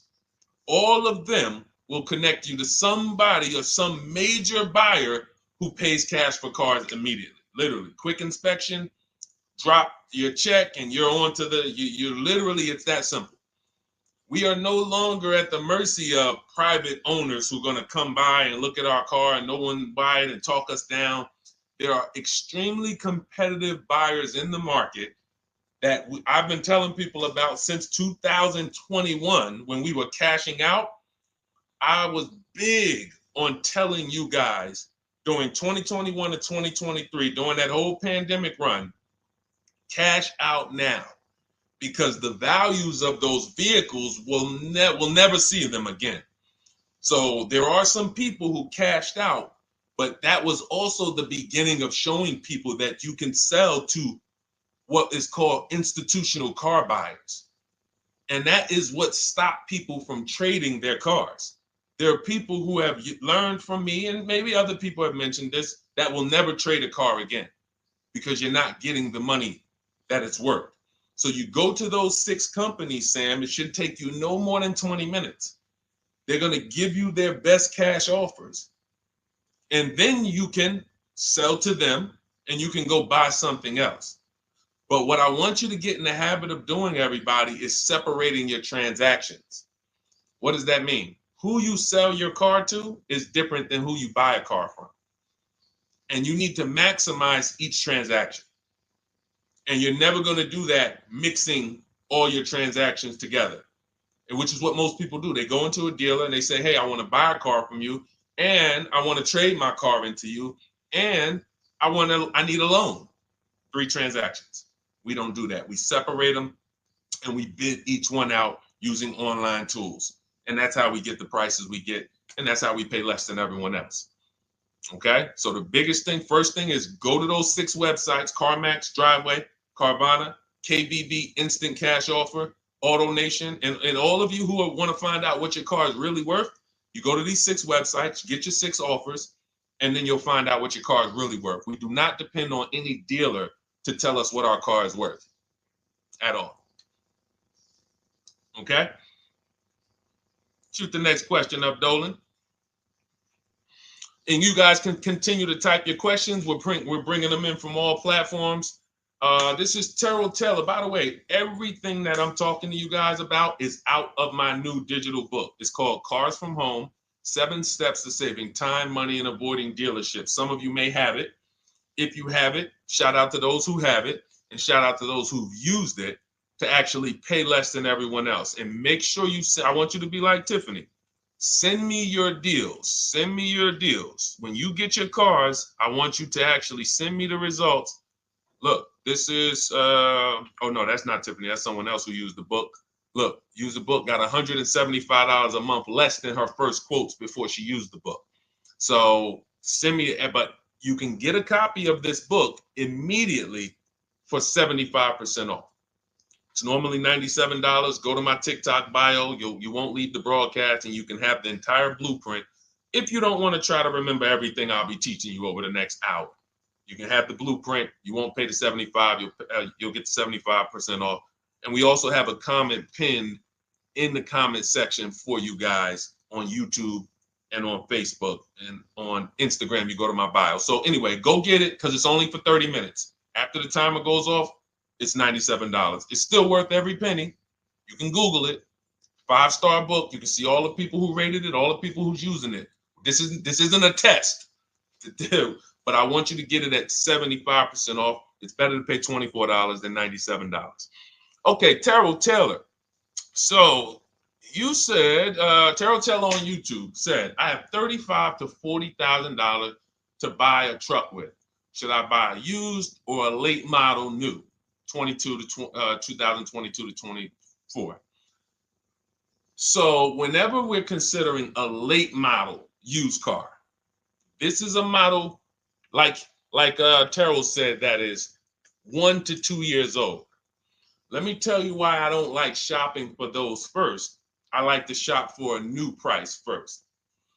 Whenever you are buying 1 or 2 year old used vehicles, you have to realize something. How do dealers get used cars? Trade, or they get them off lease, they buy them. When you have not waited 3 years, you're not going to see a lot of used vehicles in that option, because most people don't buy a vehicle and then trade it in 2 years. So you're not going to see a lot of 1 and 2 year old used vehicles. I don't like that, because when there's not a lot of a vehicle, the people who have that vehicle get to set very high prices that we have nothing to compare it to. And that's a recipe for losing and overpaying. I've had people come to me who are looking like you, and what I say is, I say, okay, shop for a new one first. I'm gonna tell you why. When you shop for a new one first, you get to see what the market value is. So take Sean. I'm showing Sean. Some of you have seen Sean. He got an F-150 Lightning XLT, $73,000 vehicle. Using what we teach and getting bids from home, using the Cars from Home system, he saved $21,000 on a new one. That was his best offer. He got multiple offers because we always get at least 5. So his best offer, he saves $21,000. If he had gone to look for a 1 or 2 year old one of this, he would have never known that the new ones he can save $20,000 off of if he shops right. Now, some vehicles, it might be $7,000 off, $10,000 off, $5,000 off. The point is, until you know what the new market is for a vehicle, you can't shop a 1 or 2 year old one. Because what happens if you shop a 1 year old version of what Sean got, and he goes and he pays, he pays 65 for it because he thinks, or let's say 60. Let's say 60. A brand new one, 73. Someone else is charging 60. All right, it's 2 years old. Let me get that one. Not 15 grand off. Problem is, he just overpaid for a vehicle because he could have got a new one for less than he got that 1 or 2 year old one. That's why the recent shoppers, anytime you guys are shopping 1 or 2 year old, you have to shop new first to find out what the market is. Now, in my book, I have my strategies for shopping new online and shopping pre-owned. It's totally different. Pre-owned, you want to go to all the marketplaces. If a vehicle's not on a marketplace, y'all, don't shop. Don't look at it. What does that mean? You ever walk into a used car dealer and you see a used car, but there's no price on it? Type a $ if you've ever experienced this. If you've ever looked at a deal, you've been in a dealership, you see they have a used car, there's no price on it. Type a $ if you've experienced that. Okay, I see you, Terrell. Okay, perfect. I see you, Don Dickey. Okay, perfect. All right, we have enough people. All right, Makeover Forever Studios. I see you. Okay, Todd May, I see you. So this is a common thing. When you go and look at that vehicle, the most dangerous thing to do, I see you, Tony, is to negotiate on a car with no price because they can make the price up.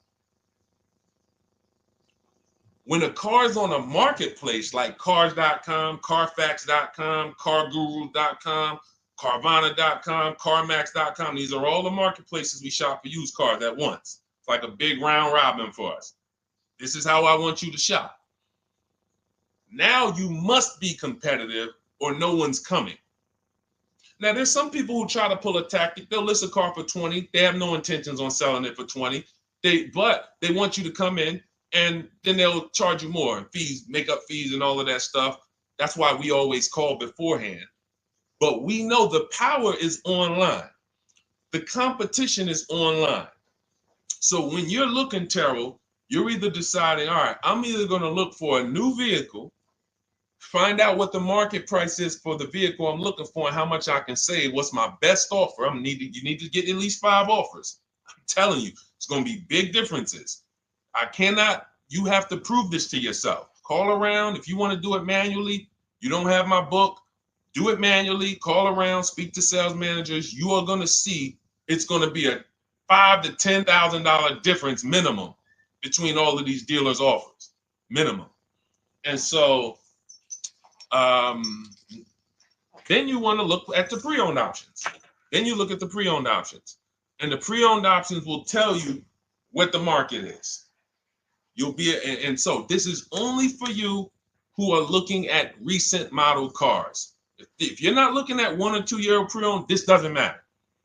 But those people have a little bit more budget, and that's okay. That's okay. But when you have a little bit more budget where you can look at a 1 or 2 year old pre-owned car, that means you have a little bit more money to lose if you make a bad decision. So that's what you want to consider, Terrell. Shop for the new ones first, depending on what your budget is, and then look at the pre-owned market and say, all right, where's the pre-owned market? But that 1 or 2 year old, you're not going to have a lot. Until that 3-year cycle comes and dealers can start buying those vehicles back off lease, you're not going to see a lot of vehicles. That's why I don't play in that 1 or 2-year-old zone. It's just a dangerous zone to play in. Dealers know, oh, we're the only ones. Hey, we the only one that got this car within 50 miles. Let's charge this for it. And then they depend on someone who doesn't know the market to come in, pay for it, and you can literally overpay by 10, 20 grand and you won't realize it until, a couple years later. Okay, great question though. Great question, Terrell. Go ahead, shoot the next one up, Dolan. Type your questions, y'all. We're gonna get through as many as we possibly can in an hour. I see a lot of questions coming in. Let me try to speed it up. All right, this is Abigail from Instagram.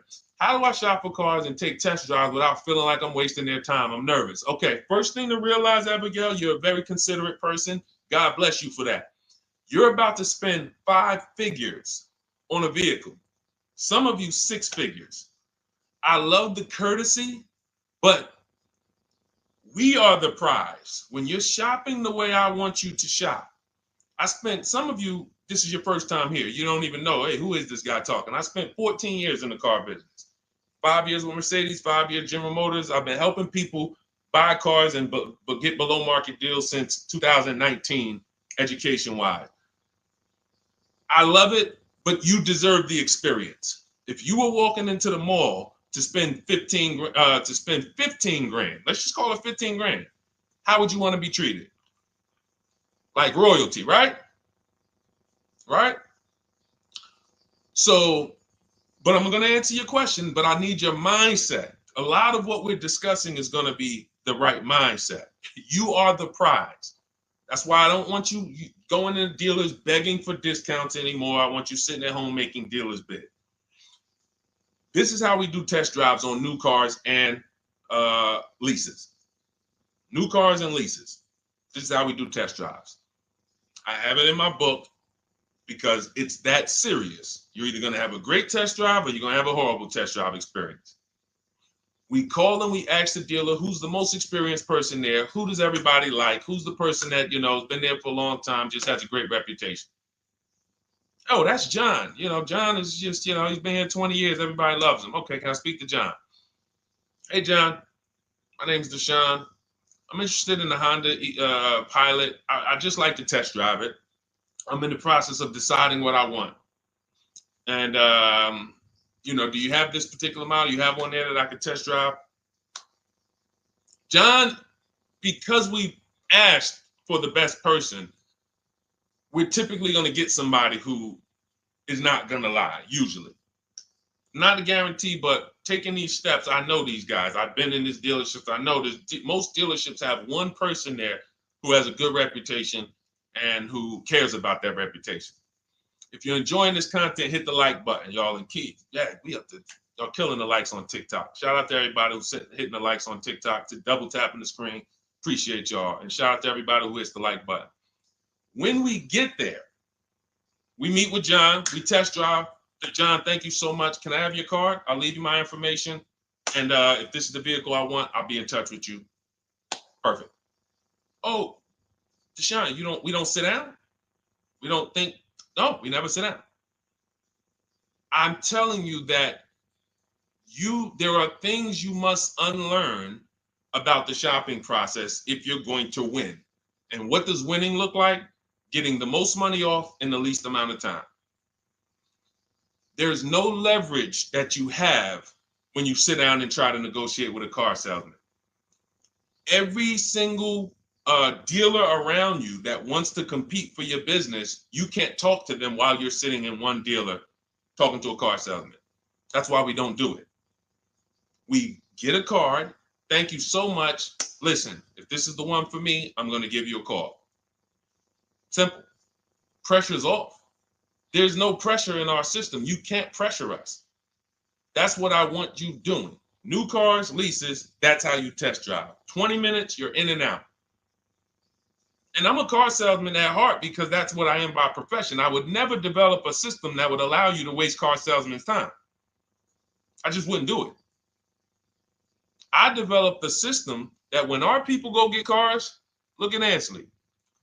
When our people go get cars, Ansley just got his lease, 1% lease, $58,000 Infiniti. Look, started the process Saturday, accept the deal Monday, all by Email. $58,000 car is paying $554 a month, no down payment. You know, we have tons of these. None of these people spent. Look at Jared. Lease like a boss, $569 a month down to $520. Volkswagen Tiguan, no money out of pocket.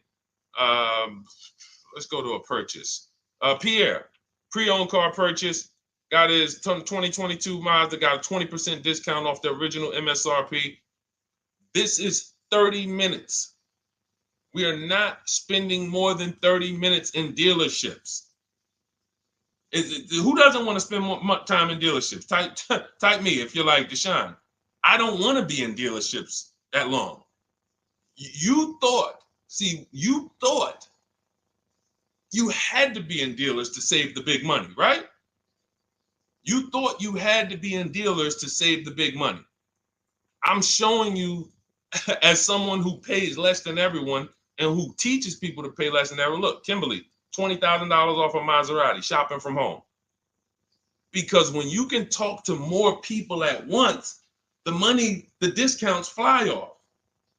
And you see that all these dealers want to compete. So what you want to do, the best thing you can do to not waste people's time, Abigail, is to shop from home the right way. Because when you shop from home the right way, you realize it's only a few things you need to be in the dealership for. That's your test drive. I just told you how to set it up.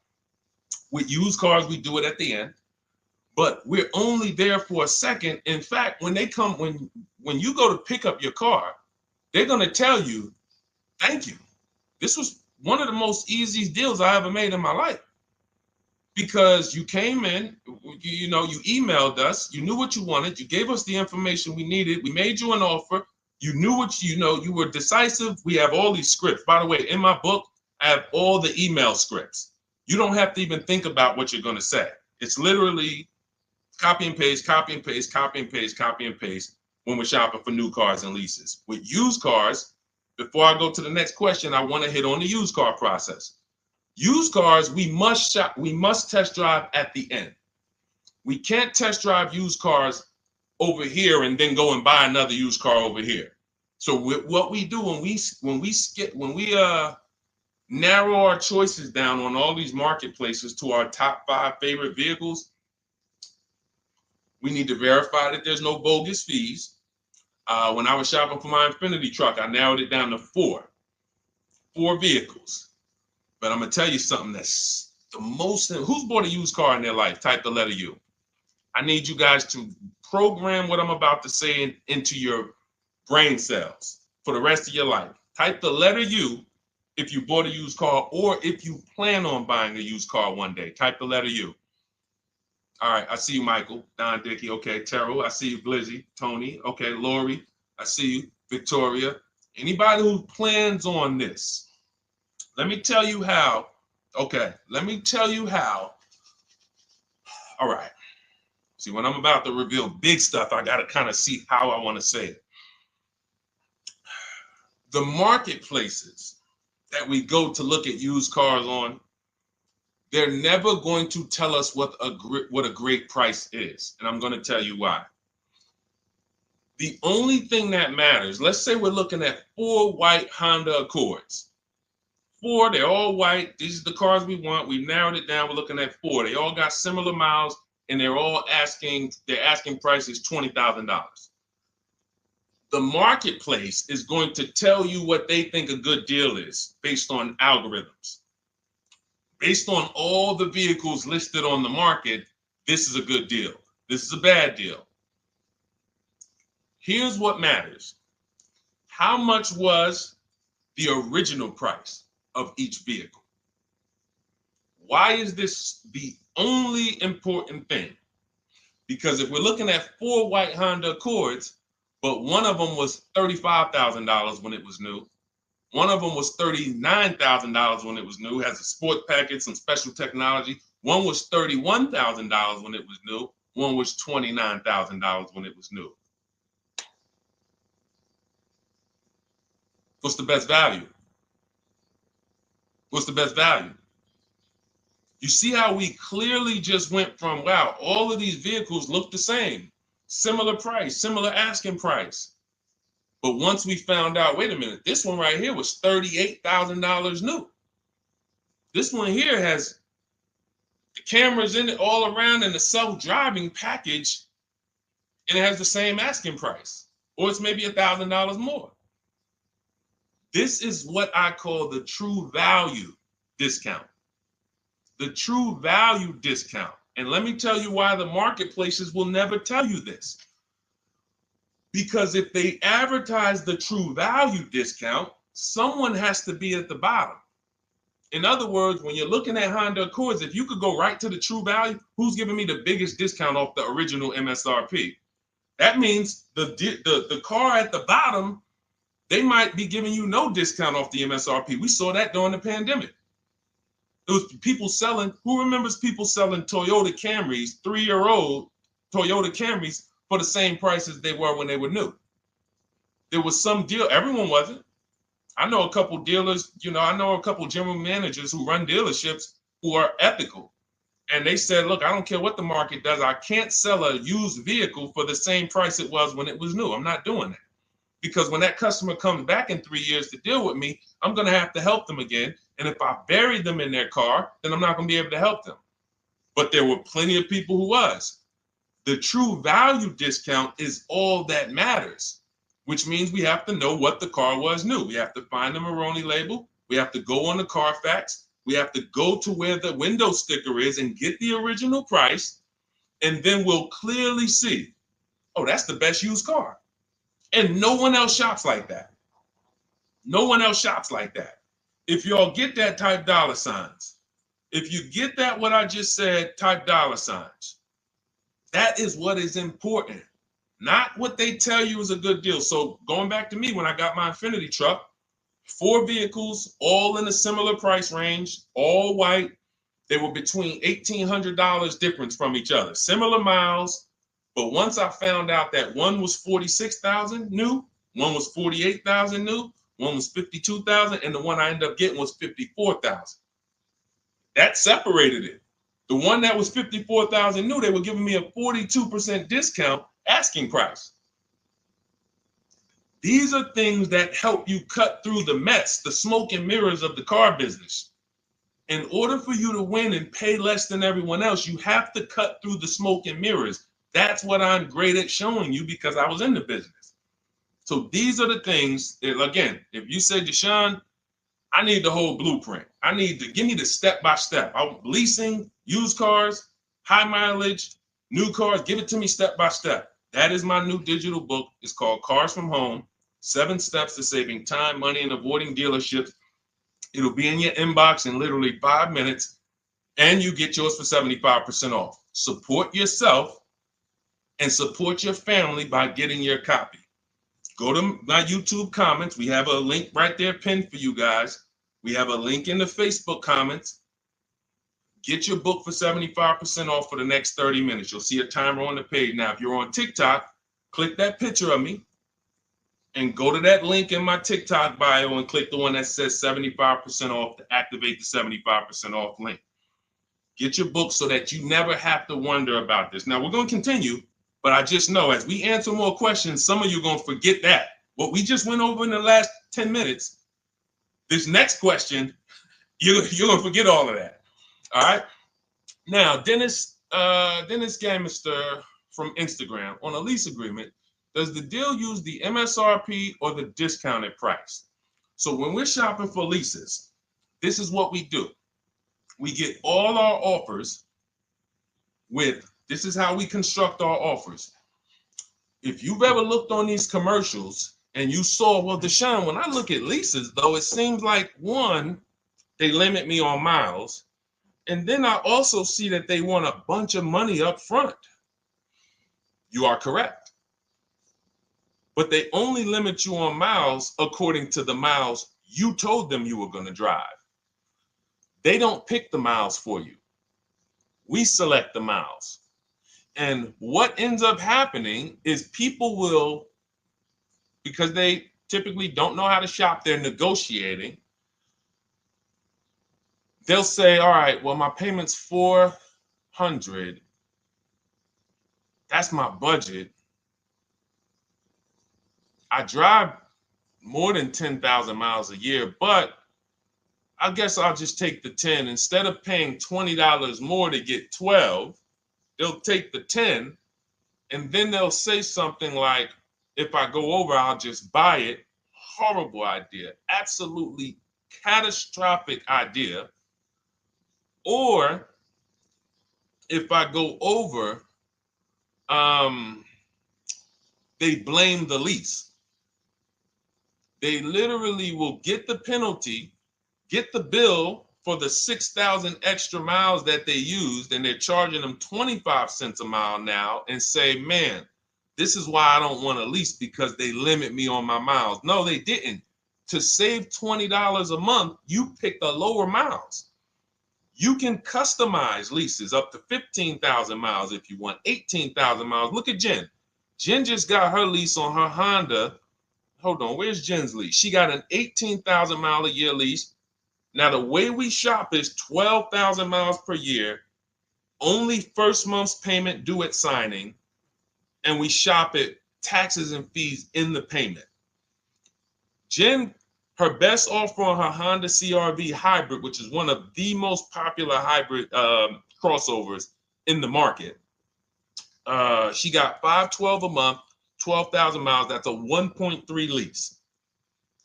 We'll talk about the 1% rule for great lease deals and the 1.5% for overpaying. She gets 1.3. She bumps it up to 18,000 miles per year. But look how much more, y'all. $50. So for $50 more a month, she, instead of driving 12,000 miles, she gets to drive 18,000 miles. And she gets to drive as much as she needs to for $50. Versus her saying, you know, I'm going to take the 12 knowing I don't drive 12, and then I'm going to get penalties and, again, blame the lease. The lease is custom. And the first time I learned about high mileage leases was when I was working at Hyundai. I was a manager at Hyundai for a short period of time. It was a highway dealer. The guy ended up going to jail. It was typical, like, you know, I've worked in some dealers, some phenomenal dealers, but this one was like, if you ever could imagine the prototypical highway scam dealership, I mean, this was it. So I was only there for 6 weeks, but I was a manager, and what I saw was I was taking care of this guy's lease who was just finished with it. He had 72,000 miles on it, and I went out there and I said, wait, you leased this 72,000 miles? He said, yeah, I always lease now. He said, I used to come in every time I bought a car, my negative equity was ridiculous, $15,000, $10,000. I had to keep writing these big checks, and I just said, you know, let me switch to leasing. A customer taught me about high mileage leasing. That's why when I say car salesmen aren't trained, they're not trained. We learn things by intuitiveness and curiosity, and, you know, we're not trained on finance and insurance and leases versus buying, none of that, you know. So anyway, I said, wow. And so I looked at his payment. This guy is only paying like $175 more a month, not even, to drive 25,000 miles a year. So if a normal Hyundai lease was $299, he's paying $450, $475, and he's driving 25,000 miles a year. Boom. Drops it off. Boom. No negative equity, none of the trash that most high mileage drivers are dealing with. So when we are shopping for a lease, we have to shop with our template. Whenever you're getting your lease quotes, it's 12,000 miles a year, first month's payment only due at signing, taxes and fees in the payment. Assume tier 1. That's what we blast out. In my book, I have something called the 25 to 5 strategy. We connect with 25 dealers online. You use my email scripts, copy and paste. We're going to get 5 offers. This will take you. You saw Ansley. He said, I started it Saturday. By Monday, I accepted a deal. This doesn't matter. This is a 24, 48-hour turnaround to start getting offers on these vehicles. Now, once we're looking at offers, we take the MSRP. We take the monthly payment. We divide it into the MSRP. So let's just say we're shopping for a vehicle. It's $40,000. One of our offers is $400 a month. $400 a month. No money due at signing. Just $400. We drive off. We divide that into the MSRP, not the selling price. The MSRP. So now we divide that into $40,000. we can see and we multiply by 100, that's a 1% lease. The 1% lease rule has been around for the last 20, 30 years. If you could lease a vehicle and the offers is under 1% of the MSRP, it's a steal, great value. Because these a $40,000 vehicle with no money down to buy would cost probably $800 a month on a 5-year loan. So it's incredible value. It's a steal. You don't have to worry, am I overpaying? Nowhere near. You're still in the vehicle. And we have some people who shop from home using the car. If you're Deshone, do those deals really exist? If you're on YouTube or Facebook, you can see right now, look, Greg got a 1% lease on his Kia EV6 Win, $527 a month, $56,000 vehicle. Look, Zafrina, $579 a month, $65,000 vehicle. Ansley, you saw Ansley's Infinity.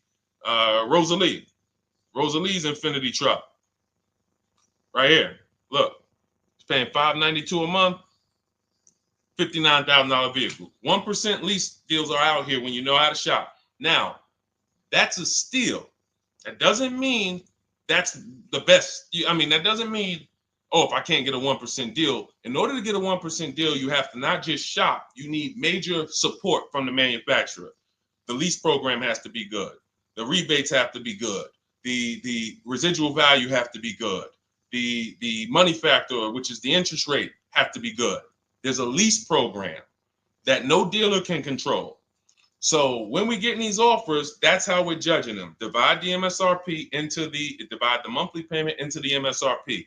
In my book, I have a calculator that I created where we put all our offers into it, and then it spits out what we call counter offers. So we get 5 offers, 7 offers, we put them all into this calculator I created. Again, this is the best $24. If you get there for $24 before that 30-minute timer and you get your copy, it'll be the best $24 you ever spent. I hold myself accountable to that. You can Google the book and read the reviews.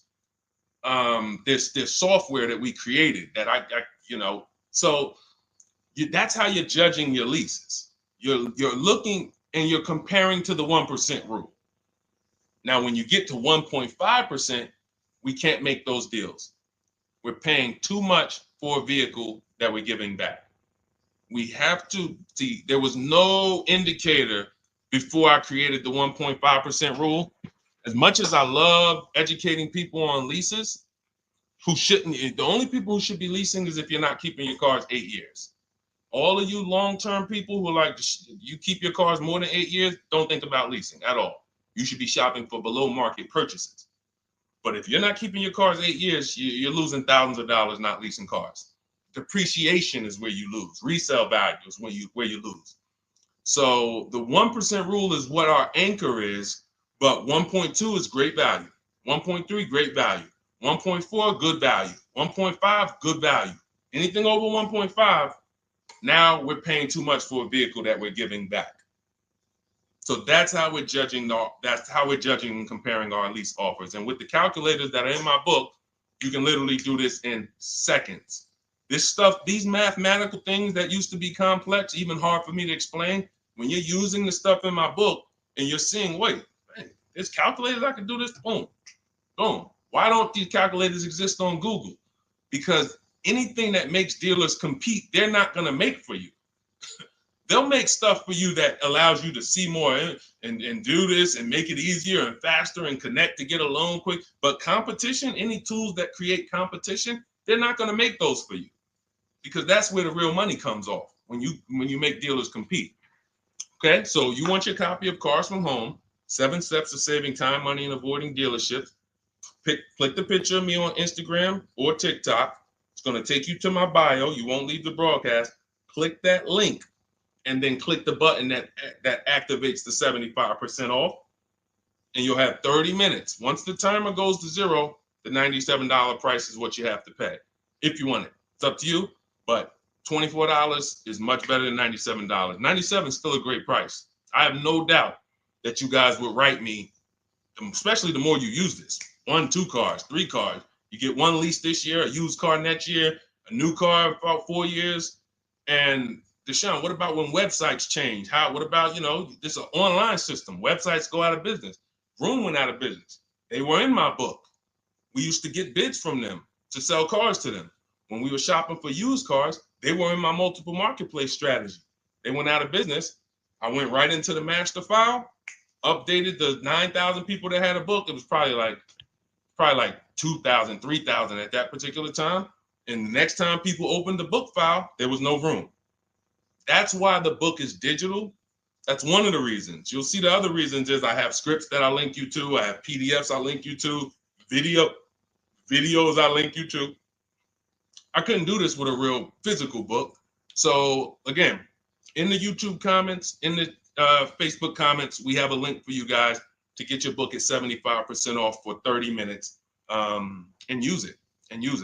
All right, Dolan, shoot the next one then, brother. Let's go. How old of a used car should a person buy? That's based on budget. I like to start with when we open those marketplaces, Tony, you want to start with the most recent cars. The first thing you're doing when you open up the marketplaces, y'all, first of all, we're creating accounts. Out of all those marketplaces I named, 6 or 7 of them, we use 8. We use eBay Motors, we use Carfax.com, we use Cars.com, Autotrader.com, CarGurus.com, Carvana, CarMax, Driveway, and that's 8.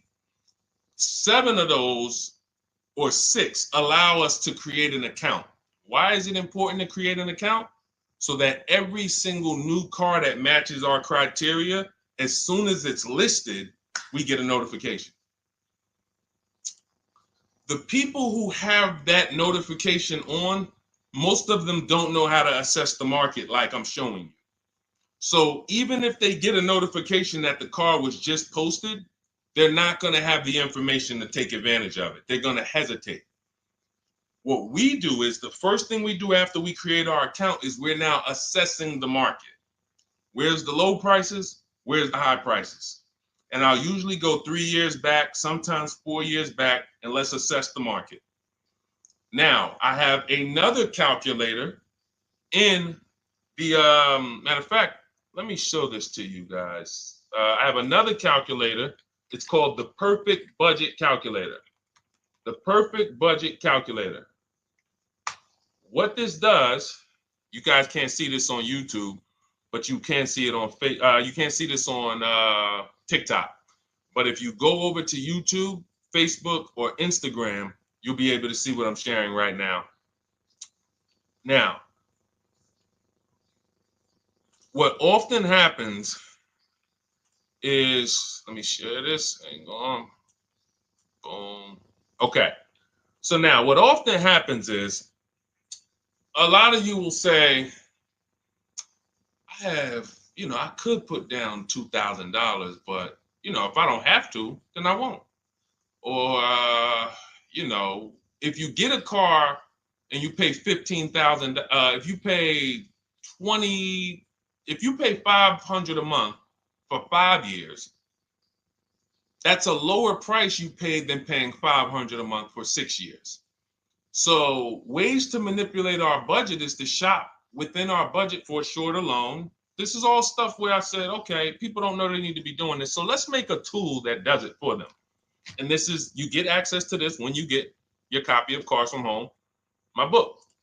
So let's say we do something called an equity assessment. Everybody who has a car, remember I was mentioning a little while ago, we go to these websites, Driveway, all these, and we find out what our car is worth. Let's say you're like, man, okay, if I sell my car to CarMax, I'm actually going to have $3,200 of equity. All right, so when I sell, I'm going to put that into my budget. All right, now my down payment, max I could comfortably do is $1,500. That's max. Now, we use the average interest rate. And in my book, I give you a link to see what the average interest rate is at the particular time you're going to be shopping. Let's just say it's 6.9. Now, we enter a comfortable monthly payment. Let's say you're like, all right, I don't want to go any more than $425 a month for 6 years. That's my max. You enter your state so we can pull the taxes and we can pull the fees. New Jersey, calculate budget goals. Now it's going to ask you a comfortable monthly payment on a 5-year loan. You might say, all right, same thing. I still don't want to go over 425 no matter what. Perfect. What this does is create multiple goals.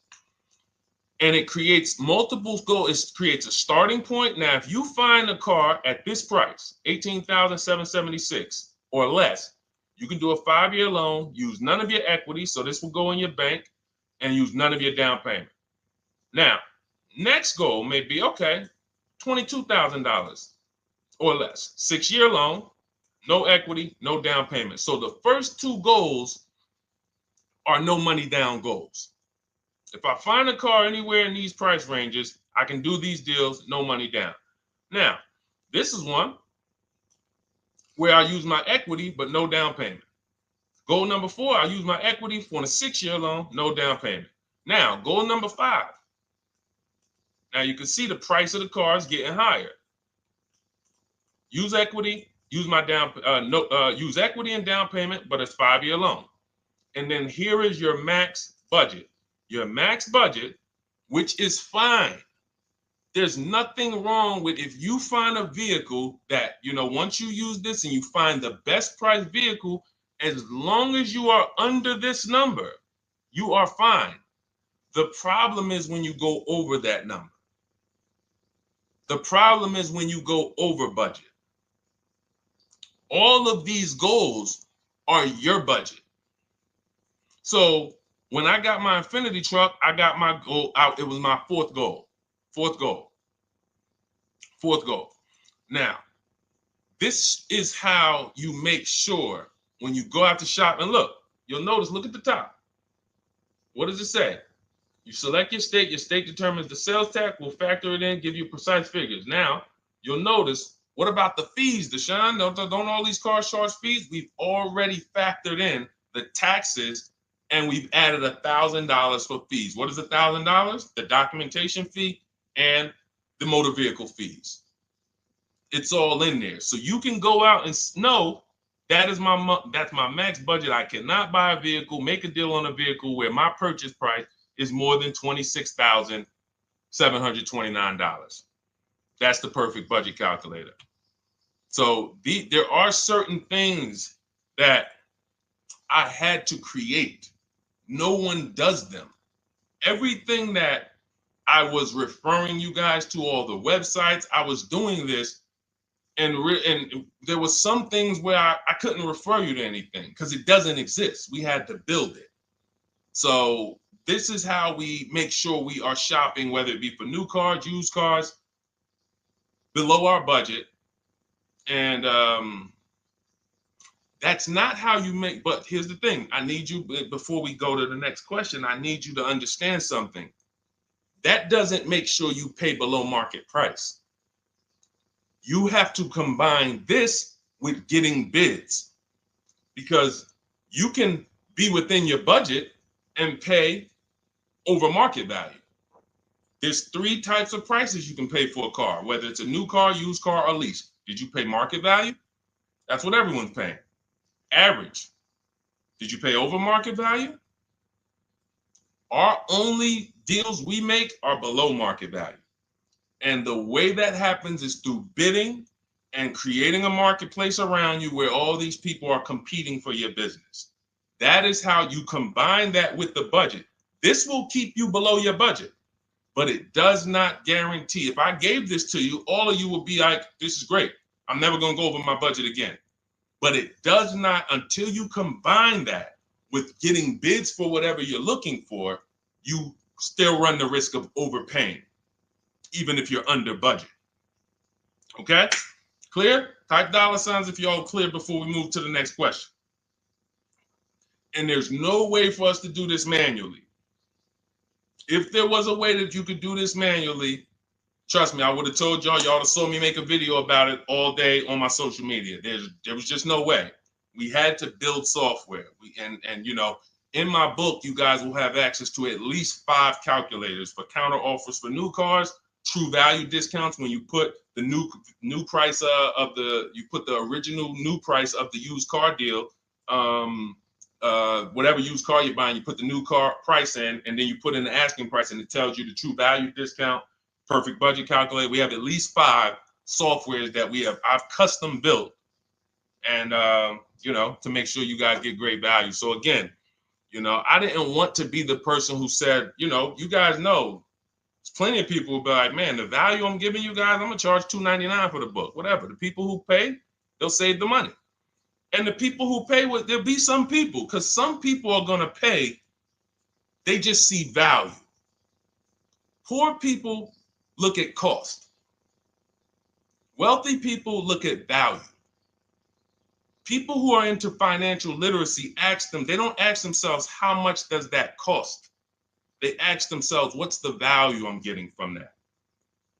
And I could have said, well, you know what? I'm going to help you pay less than everyone on new cars, used cars, leases. We'll do $200, $300 for the book.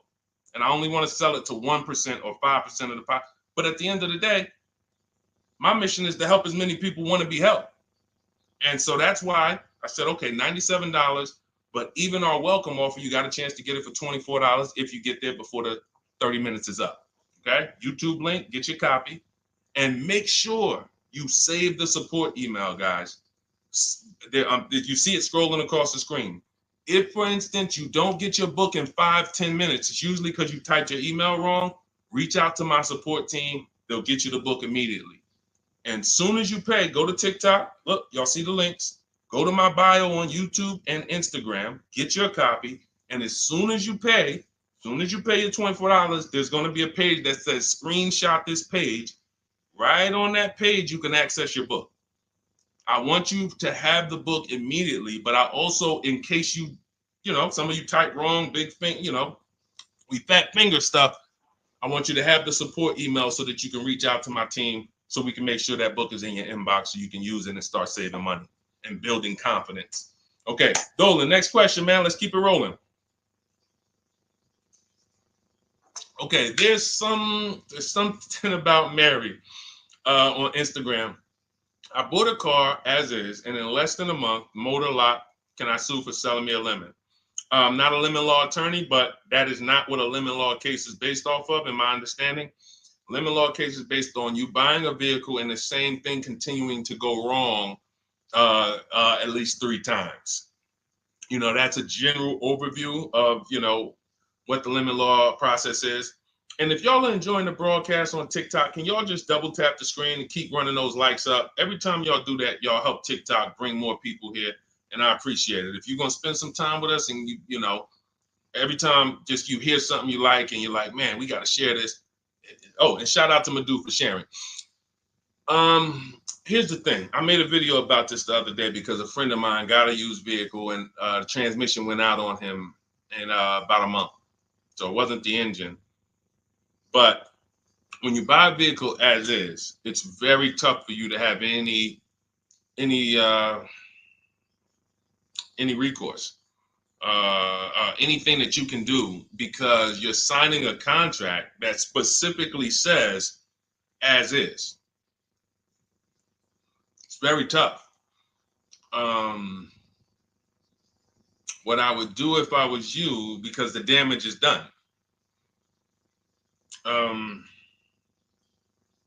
just find out what it would cost me to put a used engine in the vehicle, rebuilt in a used engine, salvage yard.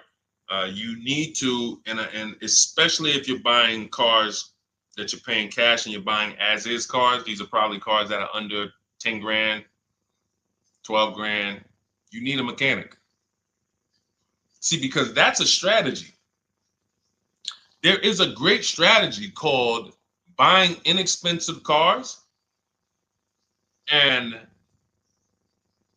having a local mechanic so you could do what's right. Oftentimes you could drive those cars for a year or two and sometimes sell them for what you got for them because you've outlived the depreciation. Those cars are not depreciating as much unless you overpay for them. If you overpay for it, then it's going to drop because you overpaid for it.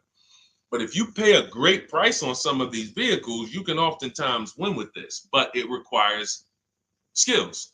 One of the skills is, how do I avoid engine issues, transmission issues? So a couple things. for those of you who may be going this route, you need to narrow your search down thoroughly based on title history, service records, accident history. That oftentimes you'll see, if I typed in right now 2018 Subaru Outback longevity. That's one of the things we do. It's in the 4th step of my book. Before we get prices on anything, we do a quick 5-minute search to make sure these aren't bad cars. There are bad cars out there, but there's data that shows us. If I type that in, it'll tell, okay, these vehicles are known for lasting 100,000 to 300,000 miles, depending on how they're maintained. That means you could have a quality vehicle, but if it wasn't maintained correctly by the first owner or owners, it's going to break down. The life cycle is cut short. These are preventable mistakes by simply checking Google. Now, we narrow these things down based on title history, service records, accident history. Once we do that, I don't mind buying a 10-year-old. I bought a car that was it's my around the city car. I drive it probably 200 miles a month. I bought it from a owner in South Orange. He was a 98-year-old man. He's had it for 10 years, and he knew everything about it. He leased it for 3 years, then he bought it. So he's really had the car for its entire life cycle. That's what you want, because you're able to look and see the service records. I don't mind. We have to take the risk off of ourselves, and the risk off of ourselves with used cars to prevent ourselves from buying these used cars that are breaking down on people, and they're always in the shop, and they're dying on the road, and you got to keep the tow truck on speed dial. It's simply a matter of checking to see the reliability records of the car, which is easily accessible on Google, the way I just said, and then making sure the one we get was actually maintained correctly. And that's going to give us the best chance of having a great experience. These are the steps we must take. But in your particular case, there's probably, I don't think you have a case. You can certainly reach out to a lemon law attorney. I don't think you have a case at all. I think because it's buyer beware with cars. It's buyer beware. That means it's on you. If something goes wrong, it's on you. And so what I would do is I would find a local mechanic that I trust, that everyone loves in the neighborhood, and I've been there for 10 years, 20 years. And I would say, listen, can you find out what it would cost me to put another engine in this vehicle? My father did this on his GMC Envoy about 6 years ago. It was a 2008 Envoy. The engine went out on him. He put a new engine in the vehicle. One of the best $2,000 he ever spent, $2,000 or $2,500, whatever it cost him.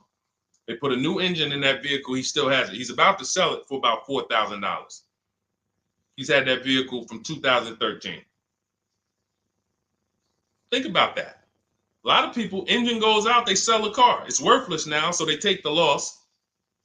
Meanwhile, man, let me come up with $2,500, and I still got no car payment for the next 6 years. We don't need to be so quick to go replace our cars. If we follow these strategies, we can actually, I love to see more people doing that. Just go fix the car. But don't go to the dealership to fix it when they tell you, hey, the engine's going to cost $10,000. And what does the dealership say, y'all? When you have these major issues and the dealership tells you the transmission is $7,000 and a new engine is $10,000, what's their suggestion? What's their suggestion when they tell you that? Because they already know you're gonna be like, yo, what the heck? I can't pay all of that. What's their suggestion? Let's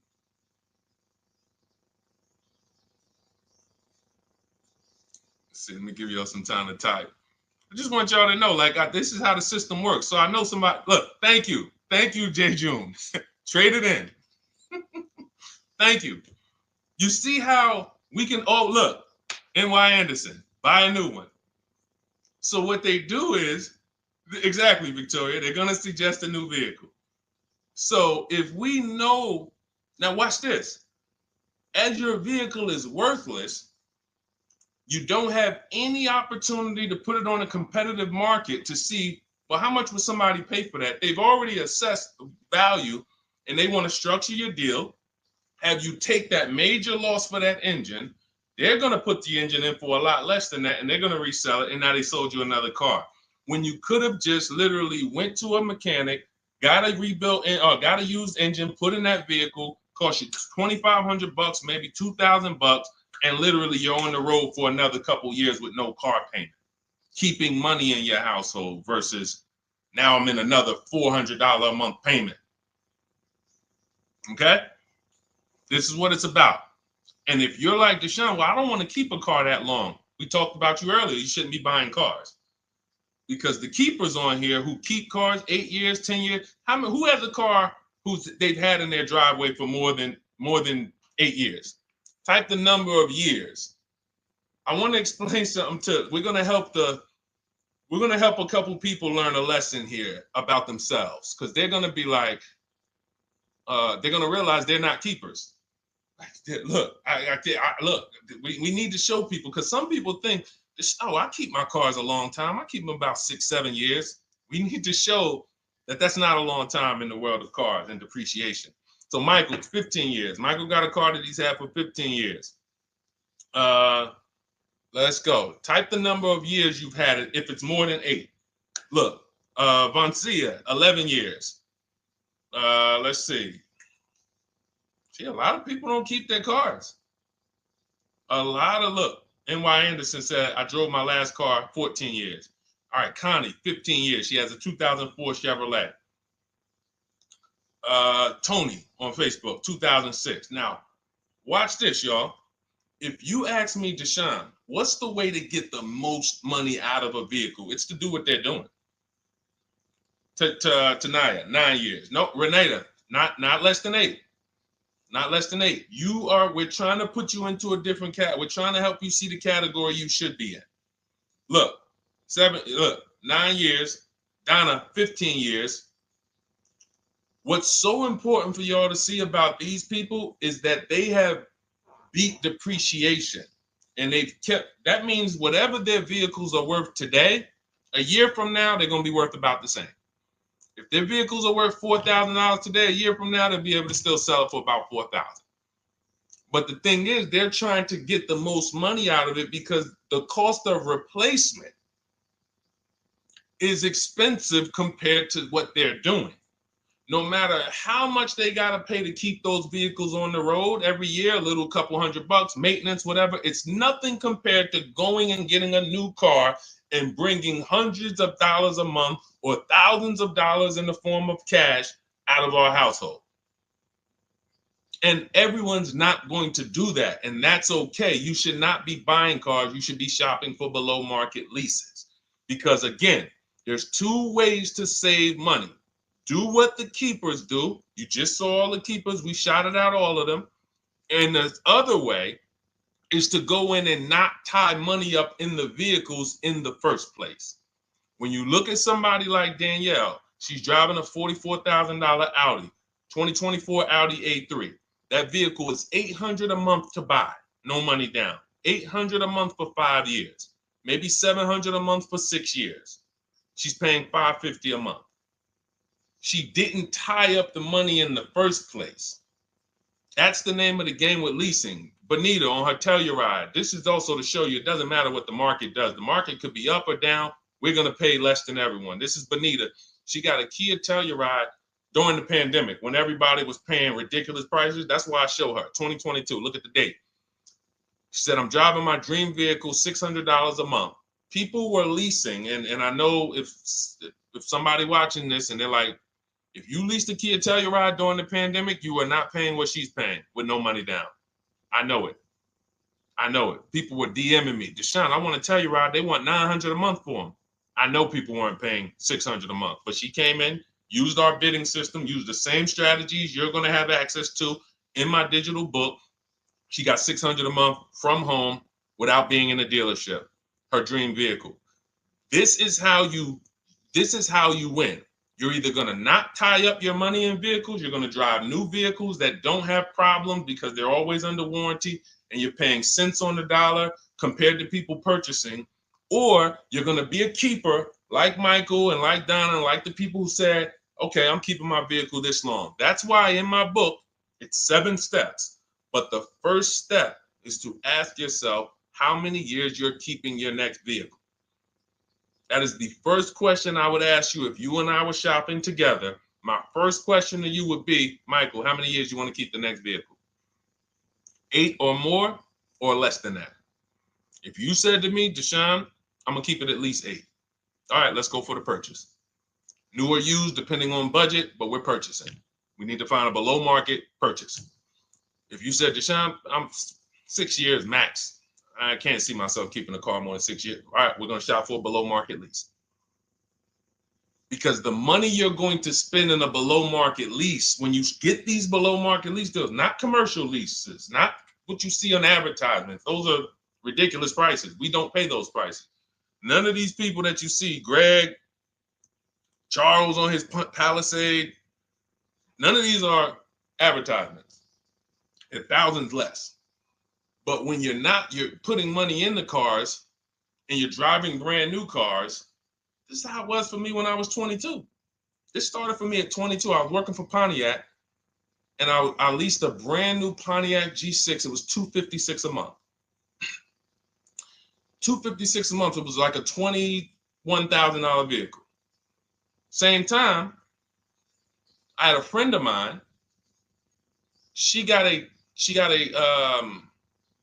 I don't want to say it because she might be watching this, and this is no shot at her. I didn't understand enough to teach her back then because I was new in the business. She went and she bought, let's call it a Honda Civic. Now my car was bigger because the G6 was a mid-size vehicle. The Honda Civic is a compact vehicle, but she bought it. $20,000 vehicle, 22, whatever it was at the time, paying almost $500 a month. Like, that's a $500 payment. That's what it is. So my young household, I got a newborn daughter. I got a new car I'm paying $256 a month for. Same time, it's got families around me. They're in their 20s, but they're paying $500 a month. This is what showed me, wait, something's going on. And I never stopped. I bought a used car at that time. But since I've had 4 Infiniti leases, I've had a Jeep Grand Cherokee lease, and people always think, D, you must be paying ridiculous money. I see you get new cars every 3 years, but they don't. I'm driving $40,000 cars, $45,000 vehicles. I never paid over $400 a month. Not one of my lease payments was ever. I remember I got this Jeep Grand Cherokee, and it was a $35,000 Jeep Grand Cherokee Laredo, 2018. When I got my offers, the best offer was $330 a month. 12,000 miles per year. And that's what I was driving. If I was driving 15, I would have bumped it up to 15,000 miles per year. I got $330 a month. I went in there and I gave them $330 for that Jeep Grand Cherokee, and I drove off. $35,000 vehicle. This is what I'm telling you guys. This is what is called deal structure. If your deal is not on the right foundation, if you buy but you should have leased, you're overpaying by thousands and thousands of dollars. And you're going to have subpar vehicles with that run out of warranty, and you're going to have the same payment. You're going to have higher payments. I need you out of these 2 categories. I need you in one of these 2 categories. I'm either going to keep my vehicle long enough to beat depreciation, 8 years or more, or I'm shopping for a below market lease. I'm not going to be stuck in the middle no more, buying vehicles and then selling them while they still have a loan on them, negative equity and all of this stuff. This is paramount. Okay, the buying versus leasing thing. I need most of you to put this to bed today. And I think I'm one of the only people that goes into buying versus leasing by the numbers. It's not opinion based. It's not, oh, I think you should lease if you're, depending on the car here, it doesn't matter the car. Doesn't matter the car. You can see Teddy's, let's show Teddy's luxury. Teddy got a BMW. Doesn't matter. He wasn't going to keep it 10 years. Look, goes on a BMW 2024 i4 M50. It's a $73,000 vehicle, $856 a month. $856 a month. Look, he said the dealer's initial offer came in at $937 using the counter offer calculator. Using the counter offer calculator, he counted at $829.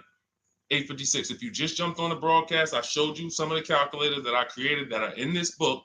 In my book, there's a reason it's 5-star rated.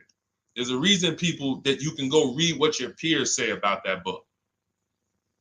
Get your copy for 75% off. It's in my TikTok bio. Click that picture of me.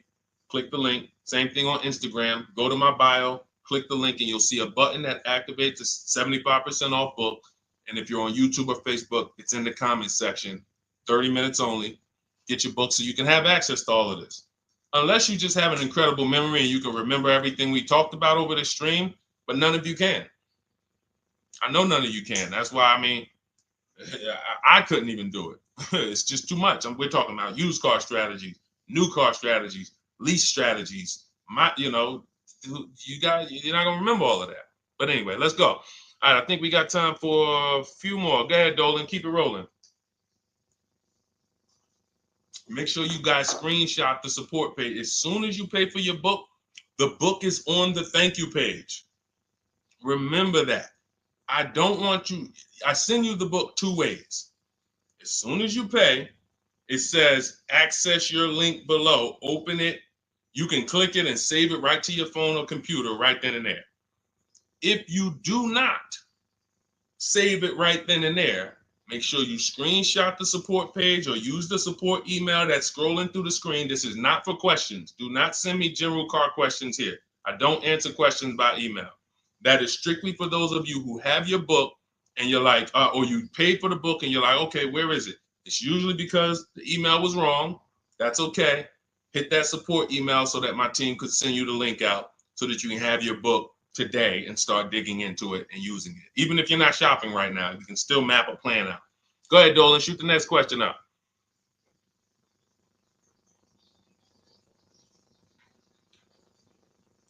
All right, this is Victoria from TikTok. Any tips for how I can get the highest trade-in value for my existing vehicle? Of course, bids. Bids. First of all, you just said a curse word.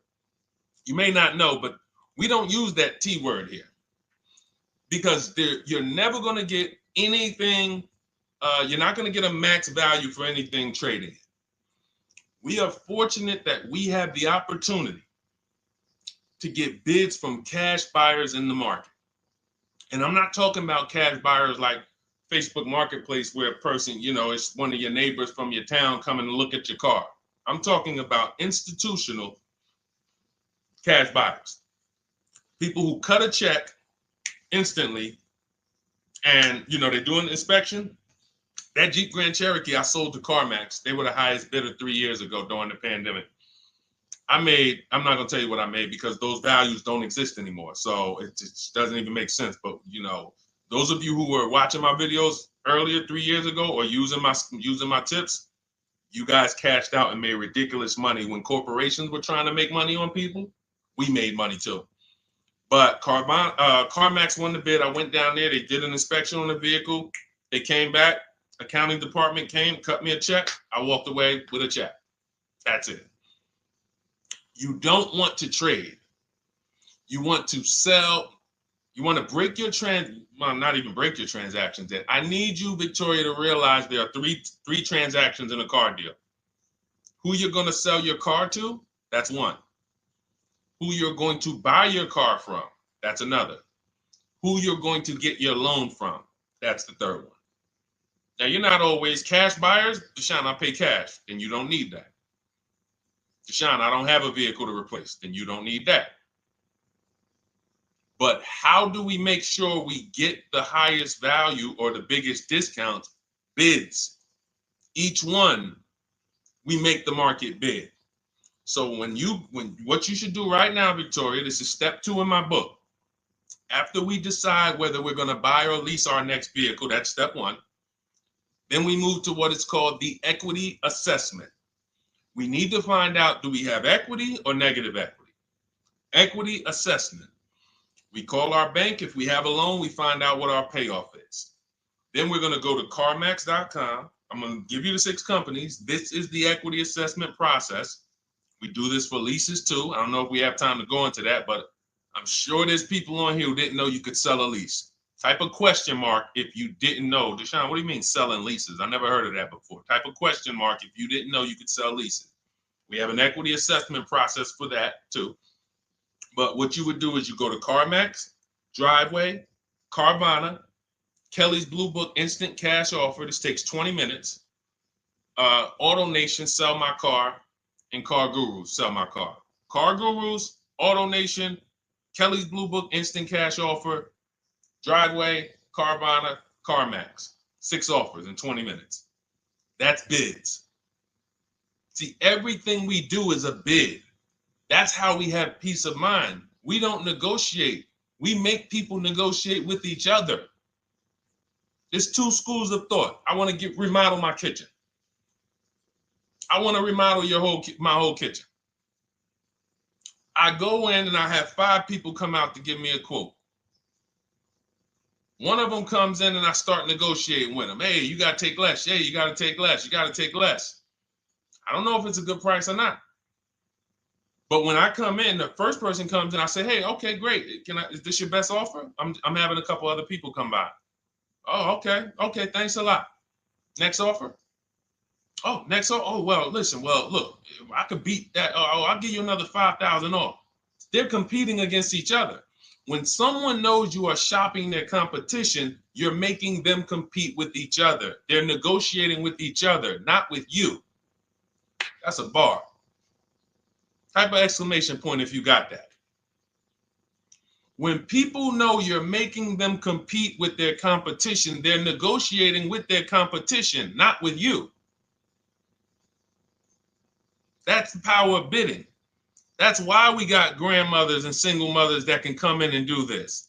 That's why we got people who can come in and do this. You know, how are people getting these prices?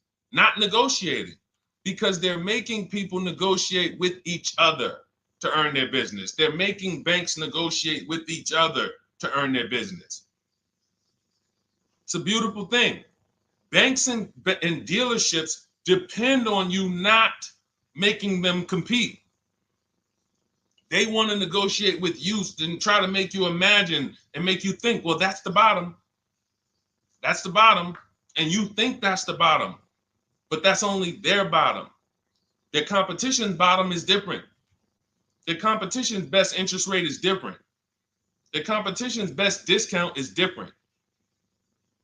And why is what we do so easy? Because we're right here in our houses. That's why our entire system, our company, my book, our mindset is called Cars from Home. Cars from Home. It encompasses everything we do. Cars from Home. So that's what you do, Victoria. First thing you do is you go to those 6 websites, get your 6 cash offers, and that's going to be higher than any dealer you would ever consider trading the car to. Guaranteed. And this also allows us to eliminate the fake emails we get. All of this stuff is computer generated. I know you guys get these emails. Hey, Deuce, great news. We need your 2016 Kia Optima. We have a customer looking for it. We'll pay you $2,000 over MSRP. Who's gotten those emails? We'll pay you $2,000 over Kelly's Blue Book. Who's gotten those emails? Deuce, the list is CarMax, Carvana, KBB Instant Cash Offer, Driveway, Auto Nation, and Car Gurus. Car Gurus. That's step 2 in my book, the equity assessment process. This is stuff we do before we start shopping. Decide whether we buy or lease is step 1. That's going to put our deal on the right foundation. Step 2 is the equity assessment. Everything we do is a path. It's a clear, easy path.